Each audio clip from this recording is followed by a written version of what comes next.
ಕೂಡಲೇ அவர் வருவதற்கு சில நாட்கள் தாமதமான பொழுதிலே ಆದರೆ ಯೇಸು ಬರುವುದಕ್ಕೆ ಕೆಲವು ದಿನಗಳು ಅಲ್ಲಿ ತಡವಾಗಿತ್ತು. ಅದಕ್ಕೆ லாசரு மரித்து போகிறான். ಅಷ್ಟರೊಳಗೆ ಲಾಸರು ತೀರಿಕೊಂಡು ಹೋಗ್ತಾನೆ. நீங்கள் நன்றாய் கவனித்துக் கொள்ள வேண்டும். ನೀವು ಚೆನ್ನಾಗಿ ಗಮನಿಸಿ ನೋಡಬೇಕು. இந்த சரித்திரத்தை நீங்கள் பலமுறை நீங்கள் படித்திருக்கலாம். ಈ ಚರಿತ್ರೆಯನ್ನು ನೀವು ಹಲವಾರು ಬಾರಿ ಓದಿರಬಹುದು. ನಾವು பல காரியங்களை ஆண்டவரிடத்தில் கேட்கிறோம். ನಾವು ಅನೇಕ ವಿಷಯಗಳನ್ನು ದೇವರ ಬಳಿಯಲ್ಲಿ ಕೇಳುತ್ತೇವೆ. ಅನೇಕ ಕಾರ್ಯங்களுக்காய் ನಾವು ಜಪಿத்துக் கொள்கிறோம். ಅನೇಕ ಕಾರ್ಯಗಳಿಗಾಗಿ ನಾವು ಪ್ರಾರ್ಥಿಸುತ್ತೇವೆ. ಅದು தாமதமாகிறது என்று அறிந்த பொழுதிலே ಅದು ತಡವಾಗುವಾಗ ನಾವು ಯೇಸು ಮೇಲೆ ಕೋಪ கொள்ளுகிறவர்களாய் இருக்கிறோம். ಯೇಸುವಿನ ಮೇಲೆ ಸಿಟ್ಟು ಮಾಡಿಕೊಳ್ಳುವಂತರಾಗಿರುತ್ತೇವೆ. ಮಾರ್ತಾள் ಮರಿಯಾள் சொல்லுகிறார்கள். ಇಲ್ಲಿ ಮಾರ್ತಾಳು ಮರಿಯಳು ಹೇಳ್ತಾರೆ, ಯೇಸುಗೆ சொல்லி அனுப்பினாங்க. ಯೇಸುವಿಗೆ ಹೇಳಿ ಕಳಿಸಿದ್ರು, நீங்க வாங்க ஆண்டவரே, ನೀನು ಬರಬೇಕು ಸ್ವಾಮಿ. உம்முடைய சிநேகிதன் வியாதிப்பட்டு கிடக்கிறான். ನಿನ್ನ ಸ್ನೇಹಿತನು ಆತನು ಹಾಸಿಗೆ ಹಿಡಿದಿದ್ದಾನೆ. ஆனால் இயேசு வருவதற்கு முன்பதாக ಆದರೆ ಯೇಸು ಅಲ್ಲಿ ಬರುವುದಕ್ಕೆ ಮುಂಚೆ அந்த லாசரு இறந்து போகிறான். ಆ ಲಾಸರನು ಸತ್ತು ಹೋಗುವುದನ್ನು ಕಾಣುತ್ತೇವೆ. ஒருவேளை நீங்கள் ஏதோ ஒரு காரியத்தை இழந்து வந்திருக்கலாம். ಒಂದು ವೇಳೆ ನೀನು ಯಾವುದೋ ಒಂದು ವಿಷಯವನ್ನು ಕಳೆದುಕೊಂಡು ಬಂದಿರಬಹುದು. வெளியே சொல்ல முடியாதபடி உங்க இருதயம் பாதிக்கப்படலாம். ನೀವು ಹೊರಗಡೆ ಹೇಳಕ್ಕಾಗದಂತ ರೀತಿ ನಿಮ್ಮ ಹೃದಯದಲ್ಲಿ ಅದು ಗಾಯವಾಗಿರಬಹುದು. நீங்கள் மற்றவரிடத்தில் சொல்ல முடியாத நிலைமையில் இருக்கலாம். ಇದರೊಂದಿಗೆ ಅದನ್ನು ಹಂಚಿಕೊಳ್ಳಕ್ ಆಗದೇ ಇರುವಂತಹ ಒಂದು ಪರಿಸ್ಥಿತಿಯಲ್ಲಿ ಇರಬಹುದು. நீங்கள் சொல்லி அனுப்பினது யாரிடத்தில் தெரியுமா? ಆದರೆ ನೀವು ಹೇಳಿ ಕಳಿಸಿರೋದು ಯಾರ ಬಳಿಗೆ ಗೊತ್ತಾ? நீங்கள் ஒவ்வொரு நாளும் ஜெபிக்கிறது யாரிடத்தில் தெரியுமா? ಪ್ರತಿದಿನವೂ ಪ್ರಾರ್ಥನೆ ಮಾಡೋದು ಯಾರ ಬಳಿಯಲ್ಲಿ ಗೊತ್ತಾ? வானத்தை பூமியை உண்டாக்கின கர்த்தரிடத்தில் சொல்லிக் கொண்டிருக்கிறீர்கள். ಆಕಾಶವನ್ನು ಭೂಮಿಯನ್ನು ಉಂಟು ಮಾಡಿದ ದೇವರ ಬಳಿಯಲ್ಲಿ ನೀವು ಮಾತಾಡ್ತಾ ಇರೋದು. அவர் ஒரு நாள் உனக்கு பதில் கொடுப்பார். ಖಂಡಿತವಾಗಿ ಒಂದು ದಿನ ಆತನು ನಿನಗೆ ಸದುತ್ತರ ಕೊಡ್ತಾನೆ. ಯೇಸು ಬಂದು விடுதலையாக்குவார். ಒಂದು ದಿನ ಯೇಸು ಇಳಿದು ಬಂದು ನಿನ್ನನ್ನು ಬಿಡಿಸುತ್ತಾನೆ. எனக்கு இன்னைக்கு விடுதலை இல்லை என்று சொல்லி நிற்கலாம். ಒಂದು ವೇಳೆ ಇವತ್ತು ನನಗೆ ಬಿಡುಗಡೆ ಆಗಲಿಲ್ಲ ಎಂಬುದಾಗಿ ನೀನು ಹೇಳಿರಬಹುದು. எனக்கு அற்புதம் நடக்கலை என்று சொல்லி ಇವತ್ತು நிற்கலாம். ನನಗೆ ಅದ್ಭುತ ಆಗಲಿಲ್ಲ ಎಂಬುದಾಗಿ ನೀನು ಹೇಳಿರಬಹುದು. என் அன்பு சகோதரனே சகோதரி, ಸಹೋದರ ಸಹೋದರಿ, யோவான் 14:18 ஆண்டவர் சொல்லுகிறார். ಯೋಹಾನ 14:18 ಕರ್ತನು ಹೇಳ್ತಾನೆ, நான் உன்னை திக்கற்ற பிள்ளையாய் விட மாட்டேன் என்று சொல்லுகிறார். ನಾನು ನಿಮ್ಮನ್ನು ಅನಾಥರಾಗಿ ಬಿಡುವುದಿಲ್ಲ ಎಂಬುದಾಗಿ ಆತನು நான் ಹೇಳ್ತಾನೆ. உன்னை திக்கற்றவனாய் விட மாட்டேன் என்று ஆண்டவர் ನಾನು சொல்லுகிறார். ನಿಮ್ಮನ್ನು ಅನಾಥರಾಗಿ ಬಿಡುವುದಿಲ್ಲ ಎಂಬುದಾಗಿ ಆತನು யோவான் ಹೇಳ್ತಾನೆ. 14:14 ஆண்டவர் சொல்லுகிறார். ಯೋಹಾನ 16:16 ಕರ್ತನು ಹೇಳ್ತಾನೆ, என் நாமத்தினால் எதை கேட்டாலும் நான் உனக்கு தருவேன். ನನ್ನ ನಾಮದಲ್ಲಿ ನೀವು ಏನು ಬೇಡಿಕೊಂಡರೋ ಅದನ್ನು ನಾನು ನಿಮಗೆ ಕೊಡುತ್ತೇನೆ. ஆனால் மரித்து 4 நாட்கள் ஆகிவிட்டது. ಆದರೆ ಇಲ್ಲಿ ಸತ್ತು 4 ದಿವಸಗಳು ಆಗಿ ಹೋಯಿತು. அங்கே கல்லறையில் வைத்தார்கள். ಆತನನ್ನು ಆ ಸಮಾಧಿಯಲ್ಲಿ ಇಟ್ಟಿದ್ರು. ஒரு பெரிய கல்லை எடுத்து அந்த வாயில் வைத்தார்கள். ಮತ್ತು ಒಂದು ದೊಡ್ಡ ಒಂದು ಕಲ್ಲಿನಿಂದ ಆ ಒಂದು ಸಮಾಧಿಯನ್ನು ಮುಚ್ಚಿದ್ರು. ஆனால் இயேசு ಆದರೆ ಯೇಸು மறுபடியும் பெத்தானியாவுக்கு வருகிறார். ಮತ್ತೆ ಬೆಥಾನಿಯ ಕಡೆ ಬರ್ತಿದ್ದಾನೆ. அந்த லாசரு உயிரோடு எழும்பினான் என்பது சரித்திரம் சொல்லுகிறது. ಅಲ್ಲಿ ಲಾಸರನು ಮತ್ತೆ ತಿರುಗಿ ಪುನರುತ್ಥಾನವನ್ನು ಗೆದ್ದನು ಎಂಬುದಾಗಿ ವಾಕ್ಯ ಹೇಳುವಂತದಾಗಿದೆ. சரித்திரத்தை நாம் வாசிக்கும் பொழுது ಅಲ್ಲಿ ನಾವು ವಾಕ್ಯ ಅದನ್ನು ಓದುವಾಗ ஆண்டவர் அழைக்கிறார். யாரை அழைக்கிறார் தெரியுமா? ಕರ್ತನು ಯಾರನ್ನು ಕರೆಯುತ್ತಾ ಇದ್ದಾನೆ ಗೊತ್ತಾ? வேதம் சொல்லுகிறது.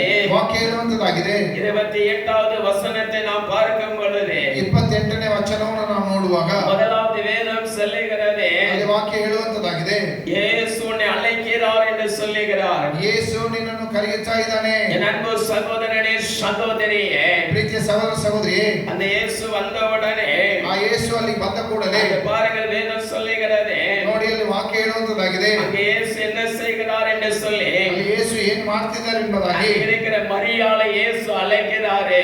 ಯೇಸು ಮರಿಯಳನ್ನು ಕರೆಯುತ್ತಾ ಇದ್ದಾನೆ. மரியாளை இயேசு அழைக்கிறாரே. ಮರಿಯಳನ್ನು ಯೇಸು ಕರೆಯುತ್ತಾ ಇದ್ದಾನೆ. ஒருவேளை இந்த இரவில கர்த்தர் உன்னை அழைக்கிறாரே.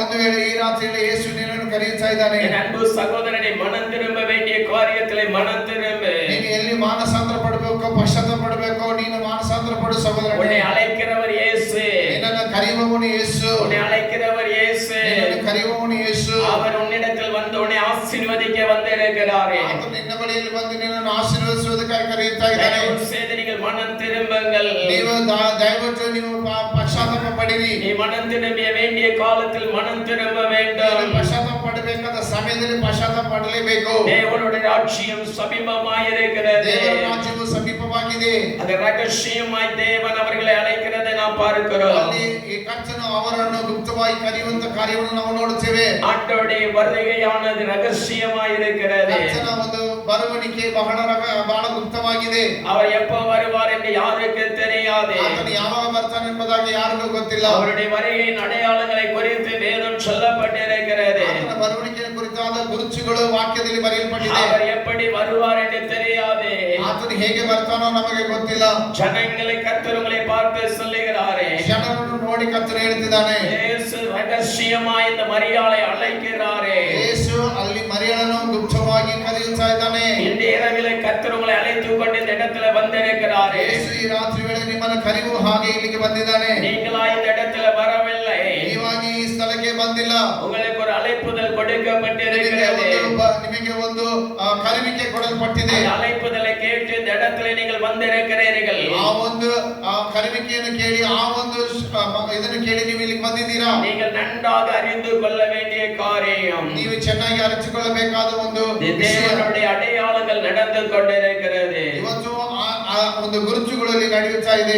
போன கடந்த வாரத்திலே ஞாயிற்றுக்கிழமை அன்று ಕಳೆದ ಭಾನುವಾರದಲ್ಲಿ அங்கே நான் மதுரை பட்டணத்துக்கு வந்திருந்தேன். ನಾನು ಮಧುರೆ ಎಂಬ ಪಟ್ಟಣಕ್ಕೆ ಹೋಗಿದ್ದೆ. அன்று முதல் நாள் சனிக்கிழமை அன்று ಎಂದಿನ ದಿನ ಶನಿವಾರ இரவு 12 மணி நேரம் உபவாச கூட்டத்திலே 12 ಗಂಟೆ ತನಕ ನಾನು ರಾತ್ರಿ ಉಪವಾಸ ಪ್ರಾರ್ಥನೆಯಲ್ಲಿ, அந்த காலையில 8 மணியிலிருந்து இரவு 8 மணி வரைக்கும், ಅಂದ್ರೆ ಸಂಜೆ ಮುಂಜಾನೆ 8 ಗಂಟೆಯಿಂದ ಸಂಜೆ 8 ಗಂಟೆ ತನಕ, சரியாக மாலையில என்னுடைய செக்ஷன் வந்தது. ಸಂಜೆ ವೇಳೆಯಲ್ಲಿ ಇನ್ನೊಂದು ಒಂದು ಭಾಗದಲ್ಲಿಯೂ ಸಹ 6 to 8 வரைக்கும் நான் நடத்தணும். 6 ರಿಂದ 8 ಗಂಟೆ ತನಕ ನಾನು ನಡೆಸಬೇಕಾದ ಒಂದು ಸಮಯ. முடித்து விட்டு ನಾನು ಆ ಒಂದು ಮೀಟಿಂಗ್ ಅನ್ನು ಕೂಟಗಳನ್ನು ಮುಗಿಸಿಕೊಂಡು வரும்போது இரவு 12 மணி ஆனது. ನಾನು ನನ್ನ ಊರಾದ ತಿರುನಲ್ವೇಲಿ ಸೇರುವುದಕ್ಕೆ 12 ಗಂಟೆ ಆಯ್ತು ರಾತ್ರಿ. அதுக்கப்புறமா சாப்பிட்டு தூங்கும்போது 1 மணி. ನಾನು ಆದ ನಂತರ ಊಟ ಆಗಿ ಮಲಗುವಾಗ 1 ಗಂಟೆ ಆಯ್ತು. மறுநாள் காலையில 7 மணிக்கு நான் மதுரையில இருக்க வேண்டும். ಮತ್ತೆ ಮರುದಿನ ಬೆಳಗ್ಗೆ 7 ಗಂಟೆಗೆ ನಾನು ಮದುರೆಯಲ್ಲಿ ಇರಬೇಕು. சரியாக 4 மணிக்கு நான் என்னுடைய காரை எடுத்து கிளம்ப வேண்டிய ஒரு சூழ்நிலை. 4 ಗಂಟೆಗೆ ನನ್ನ ಕಾರಲ್ಲಿ ನಾನು ಪ್ರಯಾಣ ಬೆಳೆಸಬೇಕಾಗಿದೆ. 1 மணிக்கு தான் நான் தூங்கி இருக்கிறேன். ಆದರೆ 1 ಗಂಟೆಗೆ ನಾನು ಮಲಗಿದ್ದು. சரியாக இயேசு 3 மணிக்கு எழுப்பினார். ಸರಿಯಾಗಿ 3 ಗಂಟೆಗೆ ಕರ್ತನು ಎಬ್ಬಿಸಿದನು. 1 மணி நேரம் ஜெபம் பண்ணி என்று சொன்னார். 1 ತಾಸು ಪ್ರಾರ್ಥಿಸು ಎಂದು ಹೇಳಿದರು. ஆண்டவரே எனக்கு தூக்கம் வருகிறது என்று சொன்னேன். ಕರ್ತನೇ ನನಗೆ ನಿದ್ದೆ ಬರ್ತದೆ ಎಂಬುದಾಗಿ ಹೇಳಿದೆ. இனி நாளைக்கு போகிற ஊழியம் பயங்கரமான யுத்தம் என்று சொன்னார். ಮತ್ತು ನೀನು ನಾಳೆ ಹೋಗುವಂತ ಪಟ್ಟಣದಲ್ಲಿ ದೊಡ್ಡ ಯುದ್ಧವಿದೆ ಎಂಬುದಾಗಿ ಹೇಳಿದರು. அறியாத ஜனங்கள் வருவார்கள் என்று சொன்னார். ಯೇಸುವನ್ನು ಅರಿಯದೇ ಇರುವಂತ ಜನರು ಬರ್ತಾರೆ ಎಂಬುದಾಗಿ ದೇವರು ಹೇಳಿದರು. நான் என் பிள்ளைகளை கூட எழுப்பவில்லை, ನಾನು ನನ್ನ ಮಕ್ಕಳನ್ನು ಎಬ್ಬಿಸದೆ, என் மனைவியை கூட நான் தொந்தரவு செய்யவில்லை. ನನ್ನ ಹೆಂಡತಿಗೆ ಸಹ ನಾನು ತೊಂದರೆ ಕೊಡದೆ, எனக்கு கொடுத்த அறையில போய் நான் ಕ್ಷಮಿக்க ನನಗೆ ஆரம்பித்தேன். ಕೊಟ್ಟಂತ ಕೋಣೆಯೊಳಗೆ ನಾನು ಪ್ರಾರ್ಥಿಸ್ತಾ ಇದ್ದೆ. 3 மணியிலிருந்து 4 மணி வரைக்கும் நான் ಕ್ಷಮಿக்க 4 ஆரம்பித்தேன். ಗಂಟೆ ಆ 1 ತಾಸು ನಾನು ಪ್ರಾರ್ಥನೆ ಮಾಡ್ತಿದ್ದೆ. அதற்கப்புறமா நான் குளித்து விட்டு ಅದಾದ ನಂತರ ಸ್ನಾನ ಮಾಡಿಕೊಂಡು 4:25க்கு என் காரை எடுத்தேன். 4:25ರಲ್ಲಿ ನನ್ನ ಕಾರಿನಲ್ಲಿ ಪ್ರಯಾಣಿಸಿದ್ದೆ. என் ஆண்டவர் புறப்படு என்று சொன்னார். ಕರ್ತನು ಹೊರಡು ಎಂಬುದಾಗಿ ಹೇಳಿದರು. அந்த சர்ச்சு தெரியாதே, ಆ ಸ್ಥಳವು ಆ ಒಂದು ಸಭೆ ನನಗೆ ಗೊತ್ತಿಲ್ಲ. அந்த போதகர் எனக்கு தெரியாதே. ಆ ಪೋತಕರು ನನಗೆ ಗೊತ್ತಿಲ್ಲ. அவன கூகுள் மேப் மட்டும் போட்டு விட்டாங்க. ಆದ್ರೆ ಗೂಗಲ್ ಮ್ಯಾಪ್ ಮಾತ್ರ ನನಗೆ ಕಳಿಸಿದ್ರು. நான் போய் கொண்டிருக்கும் போது டிரைவர் சொன்னா, ನಾನು ಹೋಗ್ತಾ ಇರುವಾಗ ನನ್ನ ಡ್ರೈವರ್ ಹೇಳಿದ್ರು, என்னால கார் ஓட்ட முடியல, ನನ್ನಿಂದ ಕಾರನ್ನು ಓಡಿಸಲಿಕ್ಕೆ ಆಗ್ತಾ ಇಲ್ಲ. முதல் நாள் முழுவதும் என் கூட இருந்திருக்கிறான். ஃபர்ஸ்ட் நாள் சனிக்கிழமை ஃபுல்லா முதல் நாள் கூட ಇಂದಿನ ದಿನ ಎಲ್ಲ ಆತನು ನನ್ನ ಸಂಗಡ ಇದ್ದನು. ಅವನು 1 மணி நேரம் 2 மணி நேரம் தான் அவன் தூங்கி இருக்கிறான். ಆತನು ಸಹ 1-2 ತಾಸು ಅಷ್ಟೇ ಮಲಗಿದ್ದಾನೆ. கார் ஓட்ட முடியாதுன்னு சொல்லி ನನ್ನಿಂದ ಕಾರನ್ನು ಚಲಿಸಲಿಕ್ಕೆ ಆಗುವುದಿಲ್ಲ ಎಂದು ಹೇಳಿದನು. நான் சொன்னேன், சைடுல நிப்பாட்டு, ನೀನು ಸೈಡ್ ಅಲ್ಲಿ ನಿಲ್ಲಿಸು, நான் பாஸ்டருக்கு ஃபோன் பண்ணி சொல்றேன், ನಾನು ಆ ಪಾಸ್ಟರ್ಗೆ ಸಭಾಪಳಗೆ ಫೋನ್ ಮಾಡಿ ಕರೀತೀನಿ, நீங்க ஆராதனை நடத்துங்கன்னு சொன்னேன். ನೀವು ಆರಾಧನೆಯನ್ನು ಸ್ಟಾರ್ಟ್ ಮಾಡಿ ಎಂಬುದಾಗಿ ಹೇಳಿದೆ. நான் எப்படியாவது வந்து சேர்ந்து விடுவேன் என்று ನಾನು சொன்னேன். ಹೇಗೆ ಅಲ್ಲಿಗೆ ಬಂದು ತಲುಪ್ತೀನಿ ಎಂಬುದಾಗಿ ಹೇಳಿದೆ. ஆனால் என்னை அழைத்தவர் இயேசு அல்லவா? ಆದರೆ ನನ್ನನ್ನು ಕರೆದವನು ಯೇಸು என்னை ಅಲ್ವಾ? போதகர் அழைக்கவில்லை, ನನ್ನನ್ನು ಆ ಒಂದು ಸಭಾಪಳಗಳನ್ನು ಕರೆದಿಲ್ಲ. ஆனால் ஊழியத்துக்கு அழைத்தவர் இயேசு அல்லவா? ಆದರೆ ನನ್ನನ್ನು ಸೇವೆಗೆ ಕರೆದವರು ಯೇಸು ಅಲ್ಲವಾ? சரியாக 7 மணிக்கு அந்த சபையில போய் நான் ನಾನು உட்கார்ந்திருந்தேன். ಸರಿಯಾಗಿ 7 ಗಂಟೆಗೆಲ್ಲ ಸಭೆಗೆ ಹೋಗಿ ಸೇರಿದೆ. ஆனால் மீட்டிங் முடிந்தது. ಅಲ್ಲಿ ಕೂಟಗಳು ಮುಗಿದು ಹೋಯ್ತು. அநேகர் ಕ್ಷಮಿக்க என்னிடத்தில் வந்தார்கள். ಎಲ್ಲರೂ ಪ್ರಾರ್ಥನೆಗಾಗಿ ನನ್ನ ಬಳಿಗೆ ಬಂದರು. அதிலே ஒரு மனுஷனை கொண்டு வந்தார்கள். ಅದರಲ್ಲಿ ಒಬ್ಬ ವ್ಯಕ್ತಿಯನ್ನು ಕರೆ ತಂದರು. அந்த மனுஷனுக்கு ஸ்ட்ரோக் வந்து, ಆ ವ್ಯಕ್ತಿಗೆ ಆ ಪಾರ್ಶ್ವರೋಗ ಬಂದು, அந்த மனுஷனுக்கு ஸ்ட்ரோக் வந்து, ಆ ವ್ಯಕ್ತಿಗೆ ಪಾರ್ಶ್ವರೋಗ ಬಂದು, அவனுக்கு மூளையில பாதிப்பு வந்து, ಅವನ ಒಂದು ಮೆದುಳಿನಲ್ಲಿ ಒಂದು ತೊಂದರೆ ಆಗಿ அவனுடைய கால்கள் நடக்க முடியவில்லை. ಅವನಿಗೆ ಪಾರ್ಶ್ವರೋಗ ಆಗಿ ಆಗಿ அவனுடைய கைகள் அப்படியே செயலற்று போய்விட்டது. ಅವನ ಕೈಕಾಲು ಬಿದ್ದು ಹೋಗಿ என் வாய் பேச முடியாத நிலைமையில் கொண்டு ಆತನು வந்தார்கள். ಮಾತಾಡಕ್ಕಾಗದಂತ ಪರಿಸ್ಥಿತಿಯಲ್ಲಿ நடந்த சாட்சியும் முன்னாடி சொல்லுகிறேன். ನಾನು ಆ ಒಂದು ಸಾಕ್ಷಿ ನಿನಗಾಗಿ ಹೇಳ್ತಾ ಇದ್ದೀನಿ. அழைத்தவர் இயேசு, ನಮ್ಮನ್ನ ಕರೆದಿರುವವನು ಯೇಸು, உங்களை அழைக்கிறவர் இயேசு, ನಿಮ್ಮನ್ನ ಕರೆಯುವವನು ಯೇಸು, உங்களை அழைக்கிறவர் இயேசு. ನಿಮ್ಮನ್ನ ಕರೆಯುವವನು ಯೇಸು. அவர் ஒரு நாள் உங்களை கைவிட மாட்டார். ಆತನು ಯಾವಾಗಲೂ ಎಂದೂ ನಿಮ್ಮನ್ನ ಕೈ ಬಿಡುವುದಿಲ್ಲ. அவர் உங்களை கைவிட மாட்டார். ಆತನು ಎಂದೂ ನಿಮ್ಮನ್ನ ಕೈ ಬಿಡುವುದಿಲ್ಲ. நீங்க எங்க போகணுமோ அங்க கொண்டு போய் நிறுத்துவாரு. ನೀವು ಎಲ್ಲಿ ಸೇರಬೇಕು ಅಲ್ಲಿ ತಗೊಂಡು ಹೋಗಿ நல்ல கைகளை தட்டி ஆண்டவருக்கு நன்றி சொல்லுங்கள். கொண்டு போய் நிறுத்தணும் அவருக்கு தெரியும். ನಿಮ್ಮನ್ನ ಎಲ್ಲಿ ತಗೊಂಡು ಹೋಗಿ ನಿಲ್ಲಿಸಬೇಕೆಂಬಾಗ அவரை நன்றாக அறிந்திருக்கிறாரே. ಆತನು ಚೆನ್ನಾಗಿ ಅರಿತಿದ್ದಾನೆ. பாருங்க, நண்பு சகோதரனுக்காக, ಪ್ರೀತಿಯ ಸಹೋದರನ ಆ ಸಹೋದರನಿಗಾಗಿ நான் ஜெபிக்க ஆரம்பித்தேன். ನಾನು ಪ್ರಾರ್ಥನೆ ಮಾಡ್ತಿದ್ದೆ. அவன் எழுந்து நடந்தான். ಆತನು ಎದ್ದು ನಡೆದನು. அவன் கைகள் செயல்பட ஆரம்பித்தது. ಅವನ ಕೈಗಳು ಕೆಲಸ ಮಾಡೋದಕ್ಕೆ ಪ್ರಾರಂಭಿಸಿತು. அவன் அடுத்தபடியாக செய்கை காமிக்கிறான். ಆದರೆ செய்கை காமி ಆತನು ಮುಂದೆ ಆತನು ಕೈಗಳನ್ನು ತೋರಿಸ್ತಾ ಇದ್ದಾನೆ, ಆಡಿಸಿ ತೋರಿಸ್ತಾ ಇದ್ದಾನೆ. கை கால் சரியாயிட்டு பேச முடியல. ಆತನು ಕೈಕಾಲು ನನಗೆ ಚೆನ್ನಾಗಿದೆ ಆದ್ರೆ ಮಾತು ಬರ್ತಾ ಇಲ್ಲ ಎಂಬುದಾಗಿ ತೋರಿಸ್ತಾ ಇದ್ದಾನೆ. கையை கொண்டு நாக்குல வைக்கிறான். ಆತನು ಕೈಗಳನ್ನು ತೆಗೆದುಕೊಂಡು ನಾಲಿಗೆಯನ್ನು ಮುಟ್ಟುತ್ತಾ, நாக்கு பேச முடியல, ನನ್ನಿಂದ ನಾಲಿಗೆಯಿಂದ ನನಗೆ ಮಾತಾಡಕ್ಕಾಗ್ತಾ ಇಲ್ಲ, எதுக்காக ஜோமனு சொல்றான். ನೀನು ಅದಕ್ಕಾಗಿ ಪ್ರಾರ್ಥಿಸು ಎಂಬುದಾಗಿ ಹೇಳ್ತಿದ್ದಾನೆ. அப்படி நடக்க பண்ணின ஆண்டவரே ನಿನ್ನನ್ನು ನಡೆಯುವಂತೆ ಮಾಡಿದ ದೇವರು பேச வைக்க மாட்டாரா? ನಿನ್ನನ್ನು ಮಾತಾಡೋದಕ್ಕೆ ಆತನಿಗೆ ಸಾಧ್ಯವಿಲ್ವೋ? அவன் இயேசு அறியல, அவ்வளவுதான். ಅವನು ಯೇಸುವನ್ನು ಅರಿತುಕೊಂಡಿಲ್ಲ ಅಷ್ಟೇ. யாரோ ஒருத்தர் கூட்டிட்டு வந்துட்டாரு. ಯಾರೋ ಒಬ್ಬರು ಅವನನ್ನು ಕರೆ ತಂದಿದ್ದಾರೆ. இதான் நடந்த விஷயம். ಇದೇ ಅಲ್ಲಿ ನಡೆದಂತ ಕಾರ್ಯ. இயேசு சொன்னாரே, ಯೇಸು ಹೇಳಿದ್ರು, கையை இந்த இடத்துல வைன்னு சொன்னாரு. ನಿನ್ನ ಹಸ್ತವನ್ನು ಇಲ್ಲಿ ಇಡು ಎಂಬುದಾಗಿ ಹೇಳಿದ್ರು. இந்த இடத்துல கையை வைத்து ಅಲ್ಲಿ ಕೈಗಳನ್ನು ಇಟ್ಟು அவனுடைய சின்ன ஒரு ஜெபம் பண்ணிட்டு ಆ ಕುತ್ತಿಗೆಯ ಮೇಲೆ ಕೈಯನ್ನಿಟ್ಟು ಒಂದು ಚಿಕ್ಕ ಪ್ರಾರ್ಥನೆ ಮಾಡಿದೆ.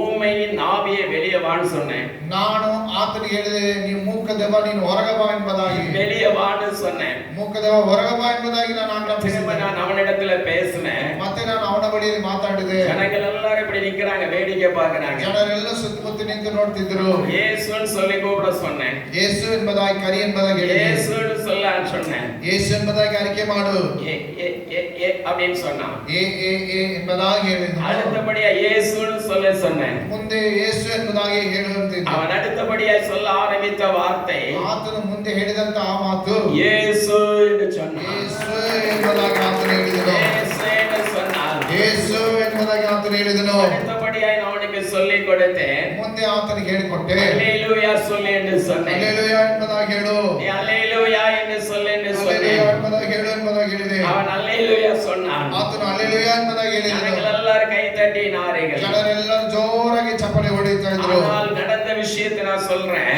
ಅಲ್ಲಿ ನಡೆದಂತ ಕಾರ್ಯವನ್ನು ಹೇಳ್ತಿದ್ದೇನೆ. திரும்பமாக அவனுக்கு ஞாபகம் வருவதற்காக, ಮತ್ತೆ ಆತನಿಗೆ ಜ್ಞಾಪಕ ಶಕ್ತಿ ಬರುವುದಕ್ಕಾಗಿ அவனுடைய பெயர் என்னென்று சொல்லி கேட்டேன். ಅವನ ಹೆಸರು ಏನೆಂಬುದಾಗಿ ನಾನು ಕೇಳಿದೆ. கொஞ்சம் திணறினான். ಆತನಿಗೆ ಸ್ವಲ್ಪ ತಡಕಾಡ್ತಿದ್ದನು. அவன் பேரை சொல்லதுக்கு ಅವನ திணறினான். ಹೆಸರನ್ನು ಹೇಳುವುದಕ್ಕೆ ಆತನು ಕಷ್ಟಪಟ್ಟನು. அடுத்தபடியா அவன் சொல்ல ஆரம்பித்தான். ಆತನ ಮುಂದೆ ಹೇಳಿದನು, என் பெயர் செந்தில் என்று சொன்னான். ನನ್ನ ಹೆಸರು ಸೆಂದಿಲ್ ಎಂಬುದಾಗಿ ಹೇಳಿದನು. அடுத்தபடி அவன் ஃபுல் பெயர் செந்தில் தானா என்று சொன்னேன். ನಾನು ಅವನ ಹೆಸರು ಏನು ಎಂಬುದಾಗಿ ಇತರರು ಕೇಳಿದೆ. அடுத்தபடியா அவன் பேசின வார்த்தை, ಮುಂದೆ ಆತನು ಹೇಳಿದಂತ என் ಮಾತು, பெயர் செந்தில் குமார் என்று சொன்னான். கரங்களை தட்டி, ಪೂರ್ತಿ ಹೆಸರು ಸೆಂದಿಲ್ ಕುಮಾರ್ ಎಂಬುದಾಗಿ நல்ல ಹೇಳಿದನು. கைகளை தட்டி ஆண்டவருக்கு நன்றி. ಆಮೆನ್.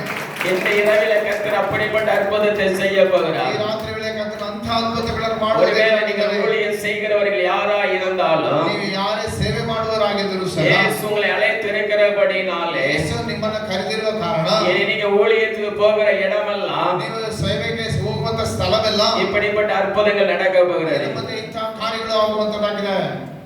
ಆಮೆನ್. சுவாமி சத்தமா சொல்லுங்க ஐயா. ஹalleluya. இயேசு உங்களை கொண்டு அற்புதம் செய்ய போகிறார். ಯೇಸು ನಿಮ್ಮನ್ನಿಟ್ಟು ಅದ್ಭುತಗಳನ್ನು ಮಾಡುತ್ತಾನೆ. நான் உடனடியாக என் காரை எடுத்துவிட்டு வந்து விட்டேன். ನಾನು ಮತ್ತೆ ಕಾರಲ್ಲಿ ಹಿಂತಿರುಗಿ ಬಂದ್ಬಿಟ್ಟಿದ್ದೆ. சாயங்கால மீட்டிங்ல ஒருத்தர் பேசணும். ಮತ್ತು ಸಂಜೆ ವೇಳೆಯಲ್ಲಿ ಯಾರೋ ಒಬ್ರು ಮೀಟಿಂಗ್ ಅಲ್ಲಿ ಒಂದು ಕೂಟಗಳಲ್ಲಿ ಮಾತಾಡಬೇಕು. அவர் என்னதான் பேச சொன்னாரு, ಅಂತ ಮತ್ತು ಅವರು ನನ್ನನ್ನು ಮಾತಾಡ್ಲಿಕ್ಕೆ ಹೇಳಿದ್ರು. இல்லப்பா என்னால முடியாது சொல்லி நான் திருநெல்வேலி வந்துட்டேன்.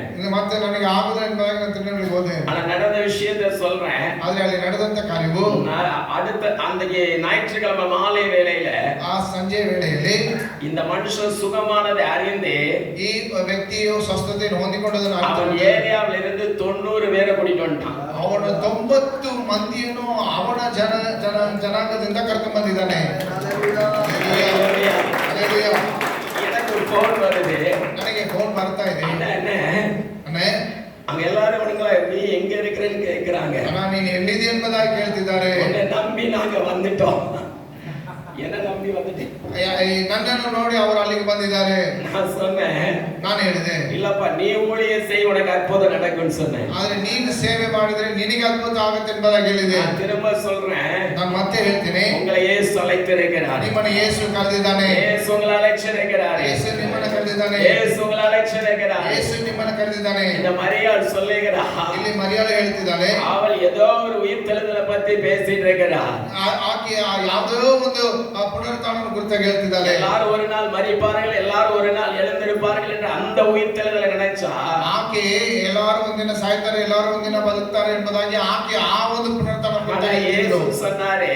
ಆದ್ರೆ ಯೇಸು ಹೇಳ್ತಿದ್ದನು, அந்த உயிர்த்தெழுதை காட்டிலும் ಆ ಒಂದು ಪುನರುತ್ಥಾನವನ್ನು ಕುರಿತಾಗಿ சகோதரன் உயிரோடு எழுந்து வருவான். ನಿನ್ನ ಸಹೋದರ ಇವತ್ತು ಆತನ ಎದ್ದು ಬರ್ತಾನೆ. அல்லேலூயா. அல்லேலೂಯಾ. எனக்கு கூட பிறக்காத நிறைய சகோதரர்கள் மரித்து கொண்டிருக்கிறார்கள். ಇವತ್ತು ನಮ್ಮ ಜೊತೆಗೆ ಹುಟ್ಟದೇ ಇರುವಂತ ಅನೇಕ ಸಹೋದರರು ಸಾಯ್ತಾ ಇದ್ದಾರೆ. நீங்க அவங்க இடத்துல போய் இயேசு உங்களை அழைக்கிறாருன்னு சொல்லுங்க. ನೀವು ಅವರ ಬಳಿಯಲ್ಲಿ ಹೋಗಿ ಯೇಸು ನಿಮ್ಮನ್ನು ಕರೀತಾನೆ ಎಂಬುದಾಗಿ ಹೇಳ್ರಿ. இயேசு உங்களை நேசிக்கிறாருன்னு சொல்லுங்க. ಯೇಸು ನಿಮ್ಮನ್ನು ಪ್ರೀತಿಸ್ತಾನೆ ಎಂಬುದಾಗಿ ಹೇಳ್ರಿ. அவர்கள் இயேசுவை தேடி ஓடி வருவார்கள். ಅವರು ಯೇಸುವನ್ನು ಹುಡುಕಿ ಓಡಿ ಬರ್ತಾರೆ. அதனால தான் முதலாவதாக ಅದರಿಂದ ಮೊದಲನೇ ವಿಷಯವಾಗಿ மரியாள் செய்த முதல் ಈ காரியம், ಮರಿಯಲು ಮಾಡಿದಂತ ಮೊದಲನೇ ವಿಷಯ, இந்த மாத்தாள் மரியாள் வீட்டில் நடந்த முதல் காரியத்தை நான் சொல்லுகிறேன். ಮನೆಯಲ್ಲಿ ನಡೆದ ಮೊದಲನೇ ಕಾರ್ಯ, நீங்க எங்க சென்றாலும் சரி, ನೀನು ಎಲ್ಲೇ ಹೋದರೂ ಸರಿ, எந்த கல்யாண வீட்டுக்கு சென்றாலும் சரி, ಯಾವ ಒಂದು ಮದುವೆ ಮನೆಗೆ ಹೋದರೂ ಸರಿಯೇ, நீங்க எங்க போனாலும் சரி,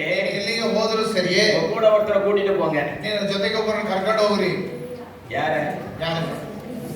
கணவரை கூட்டிட்டு போங்க, ನಿಮ್ಮ ಯಜಮಾನರ ಕರ್ಕೊಂಡು ಹೋಗ್ರಿ, உங்க பிள்ளைகளை கூட்டிட்டு போங்க. ಮಕ್ಕಳನ್ನ ಕರ್ಕೊಂಡು ಹೋಗ್ರಿ. ஆனா முக்கியமா நான் சொல்றேன், ಆದ್ರೆ ಮುಖ್ಯವಾಗಿ ನಾನು ಹೇಳ್ತೀನಿ, நீங்க நிறைய பேர் கணவரೇ விட்டுறீங்க, ಅನೇಕರು ನಿಮ್ಮ ಗಂಡಂದ್ರೆ ಬಿಟ್ಟು ಬಿಡ್ತೀರಿ, மனைவியே விட்டுறீங்க, ಹೆಂಡತಿಯನ್ನು ಬಿಟ್ಟು ಬಿಡ್ತೀರಿ, பிள்ளைங்களையும் விட்டுறீங்க, ಮಕ್ಕಳನ್ನ ಬಿಟ್ಟು ಬಿಡ್ತೀರಿ, ஃப்ரெண்ட்ஸை கூட்டிட்டு போறீங்க. ಫ್ರೆಂಡ್ಸ್ ಅನ್ನು ಕರ್ಕೊಂಡು ಹೋಗ್ತೀರಿ. அப்படிங்க நிறைய பேர் உட்கார்ந்து இருக்கிறீங்க. ಹಾಗೆ ಅನೇಕರಲ್ಲಿ ಕುಳಿತಿದ್ದೀರಿ. இயேசு சொல்றாரு, ಯೇಸು ಹೇಳ್ತಾ ಇದ್ದಾನೆ, நீ நரகத்துல நீயும் நரகத்துல போற, ನೀನು ನರಕಕ್ಕೆ ಹೋಗ್ತಿ, அவனும் நரகத்துல போறான். ಅವರು ನರಕಕ್ಕೆ ಹೋಗ್ತಾರೆ. அத காலையில சொல்லி கொடுத்தேன். ನಾನು ಮುಂಜಾನೆ ಹೇಳಿಕೊಟ್ಟೆ. ஒரு தவளையும் எலியும் கதையை சொல்லி கொடுத்தேன். ನಾನು ಒಂದು ಕಪ್ಪೆ ಮತ್ತು ಇಲಿಯ ಒಂದು ಮದುವೆ ವಿಷಯವನ್ನು ಕಳಿಸಿಕೊಟ್ಟೆ. நானும் சாகிறேன், நீனும் சாகு. ನಾನು ಸತ್ತು ಹೋಗ್ತೇನೆ, ನೀನು ಸಾಯಿ. அல்லேலூயா. அல்லேலூயா. ஆண்டவருடைய வேதம் சொல்லுகிறது, ಕರ್ತನ ವಾಕ್ಯ ಹೇಳುವಂತದಾಗಿದೆ, ஆண்டவருடைய வார்த்தை சொல்லுகிறது, ಕರ್ತನ ವಾಕ್ಯ ಹೇಳುವಂತದಾಗಿದೆ, எங்க சென்றால் ஃபர்ஸ்ட் முதல் காரியம், ನೀವು ಎಲ್ಲಿ ಹೋದ್ರು ಆ ಮೊದಲನೇ ಕಾರ್ಯ, நீங்க இயேசுவை கூட கூட்டிட்டு போங்க. ನೀವು ಯೇಸು ನಿಮ್ಮ ಸಂಗಡ ಕರ್ಕೊಂಡು ಹೋಗಿ. அந்த இடத்துல அவங்க மக்கள் யூதர்கள் எல்லாம் நினைக்கிறாங்க, ಅಲ್ಲಿ ಇರುವಂತ ಯಹೂದಿ ಜನರು ಅಂದುಕೊಳ್ತಿದ್ದಾರೆ, யூதர்கள் எல்லாரும் நினைக்கிறாங்க, ಅಲ್ಲಿರುವಂತ ಯಹೂದಿಯರೆಲ್ಲ ಅಂದುಕೊಳ್ತಿದ್ದಾರೆ. 29வது வசனம் சொல்லுகிறது, 29ನೇ ವಚನ ಹೇಳುವಂತದಾಗಿದೆ, 30வது வசனம் சொல்லுகிறது, 30ನೇ ವಚನವೂ ಸಹ ಹೇಳುತ್ತದೆ, 31வது வசனம் சொல்லுகிறது, 31ನೇ ವಚನದಲ್ಲಿ ಸಹ ಬರೆಯಲ್ಪಟ್ಟಿದೆ, ಎಲ್ಲರಿಗೂ துக்கம் விசாரிக்கும்படியாய் ಎಲ್ಲರೂ ಅವರಿಗೆ ಒಂದು ಸಾಂತ್ವನ ಹೇಳುವುದಕ್ಕಾಗಿ கல்லறையில போய் அழ போகிறாள் என்று நினைத்தார்கள். ಅವರೆಲ್ಲರೂ ಅಂದುಕೊಂಡ್ರು ಇವಳು ಸಮಾಧಿ ಬಳಿಗೆ ಹೋಗಿ ಅಳಲಕ್ಕೆ ಹೋಗ್ತಿದ್ದಾಳೆ. அங்க வந்திருந்த எல்லா ஜனங்களும் அதைத்தான் நினைத்தார்கள். ಅಲ್ಲಿದ್ದ ಎಲ್ಲರೂ ಅದನ್ನೇ ಅಂದುಕೊಂಡಿದ್ರು. அதுல முக்கியமான ஒரு ரகசியம் என்ன தெரியுமா? ಅದರಲ್ಲಿ ಒಂದು ಗುಪ್ತವಾದ ಒಂದು ವಿಷಯ ಇದೆ. என்னை அழைத்தது இயேசுயா, என்னை அழைத்தது இயேசு, ನನ್ನನ್ನು ಕರೆದವನು ಯೇಸು, என்னை அழைத்தவர் இயேசு, ನನ್ನನ್ನು ಕರೆದವನು ಯೇಸು, என்னை அழைத்தவர் இயேசு, ನನ್ನನ್ನು ಕರೆದವನು ಯೇಸು. அந்த மார்த்தாள் மரியாள் சொன்ன முதல் காரியம், ಮಾತಾಡು ಮರಿಯಲು ಮೊದಲನೇ ಹೇಳುವಂತ ವಿಷಯ, அவங்க வியாதி பட்டு இருக்கும் போதே, ಅವನ ವ್ಯಾಧಿಯಲ್ಲಿ ಇದ್ದಾಗಲೇ அவங்க இடத்துல ஒரு தூது அனுப்புகிறாங்க.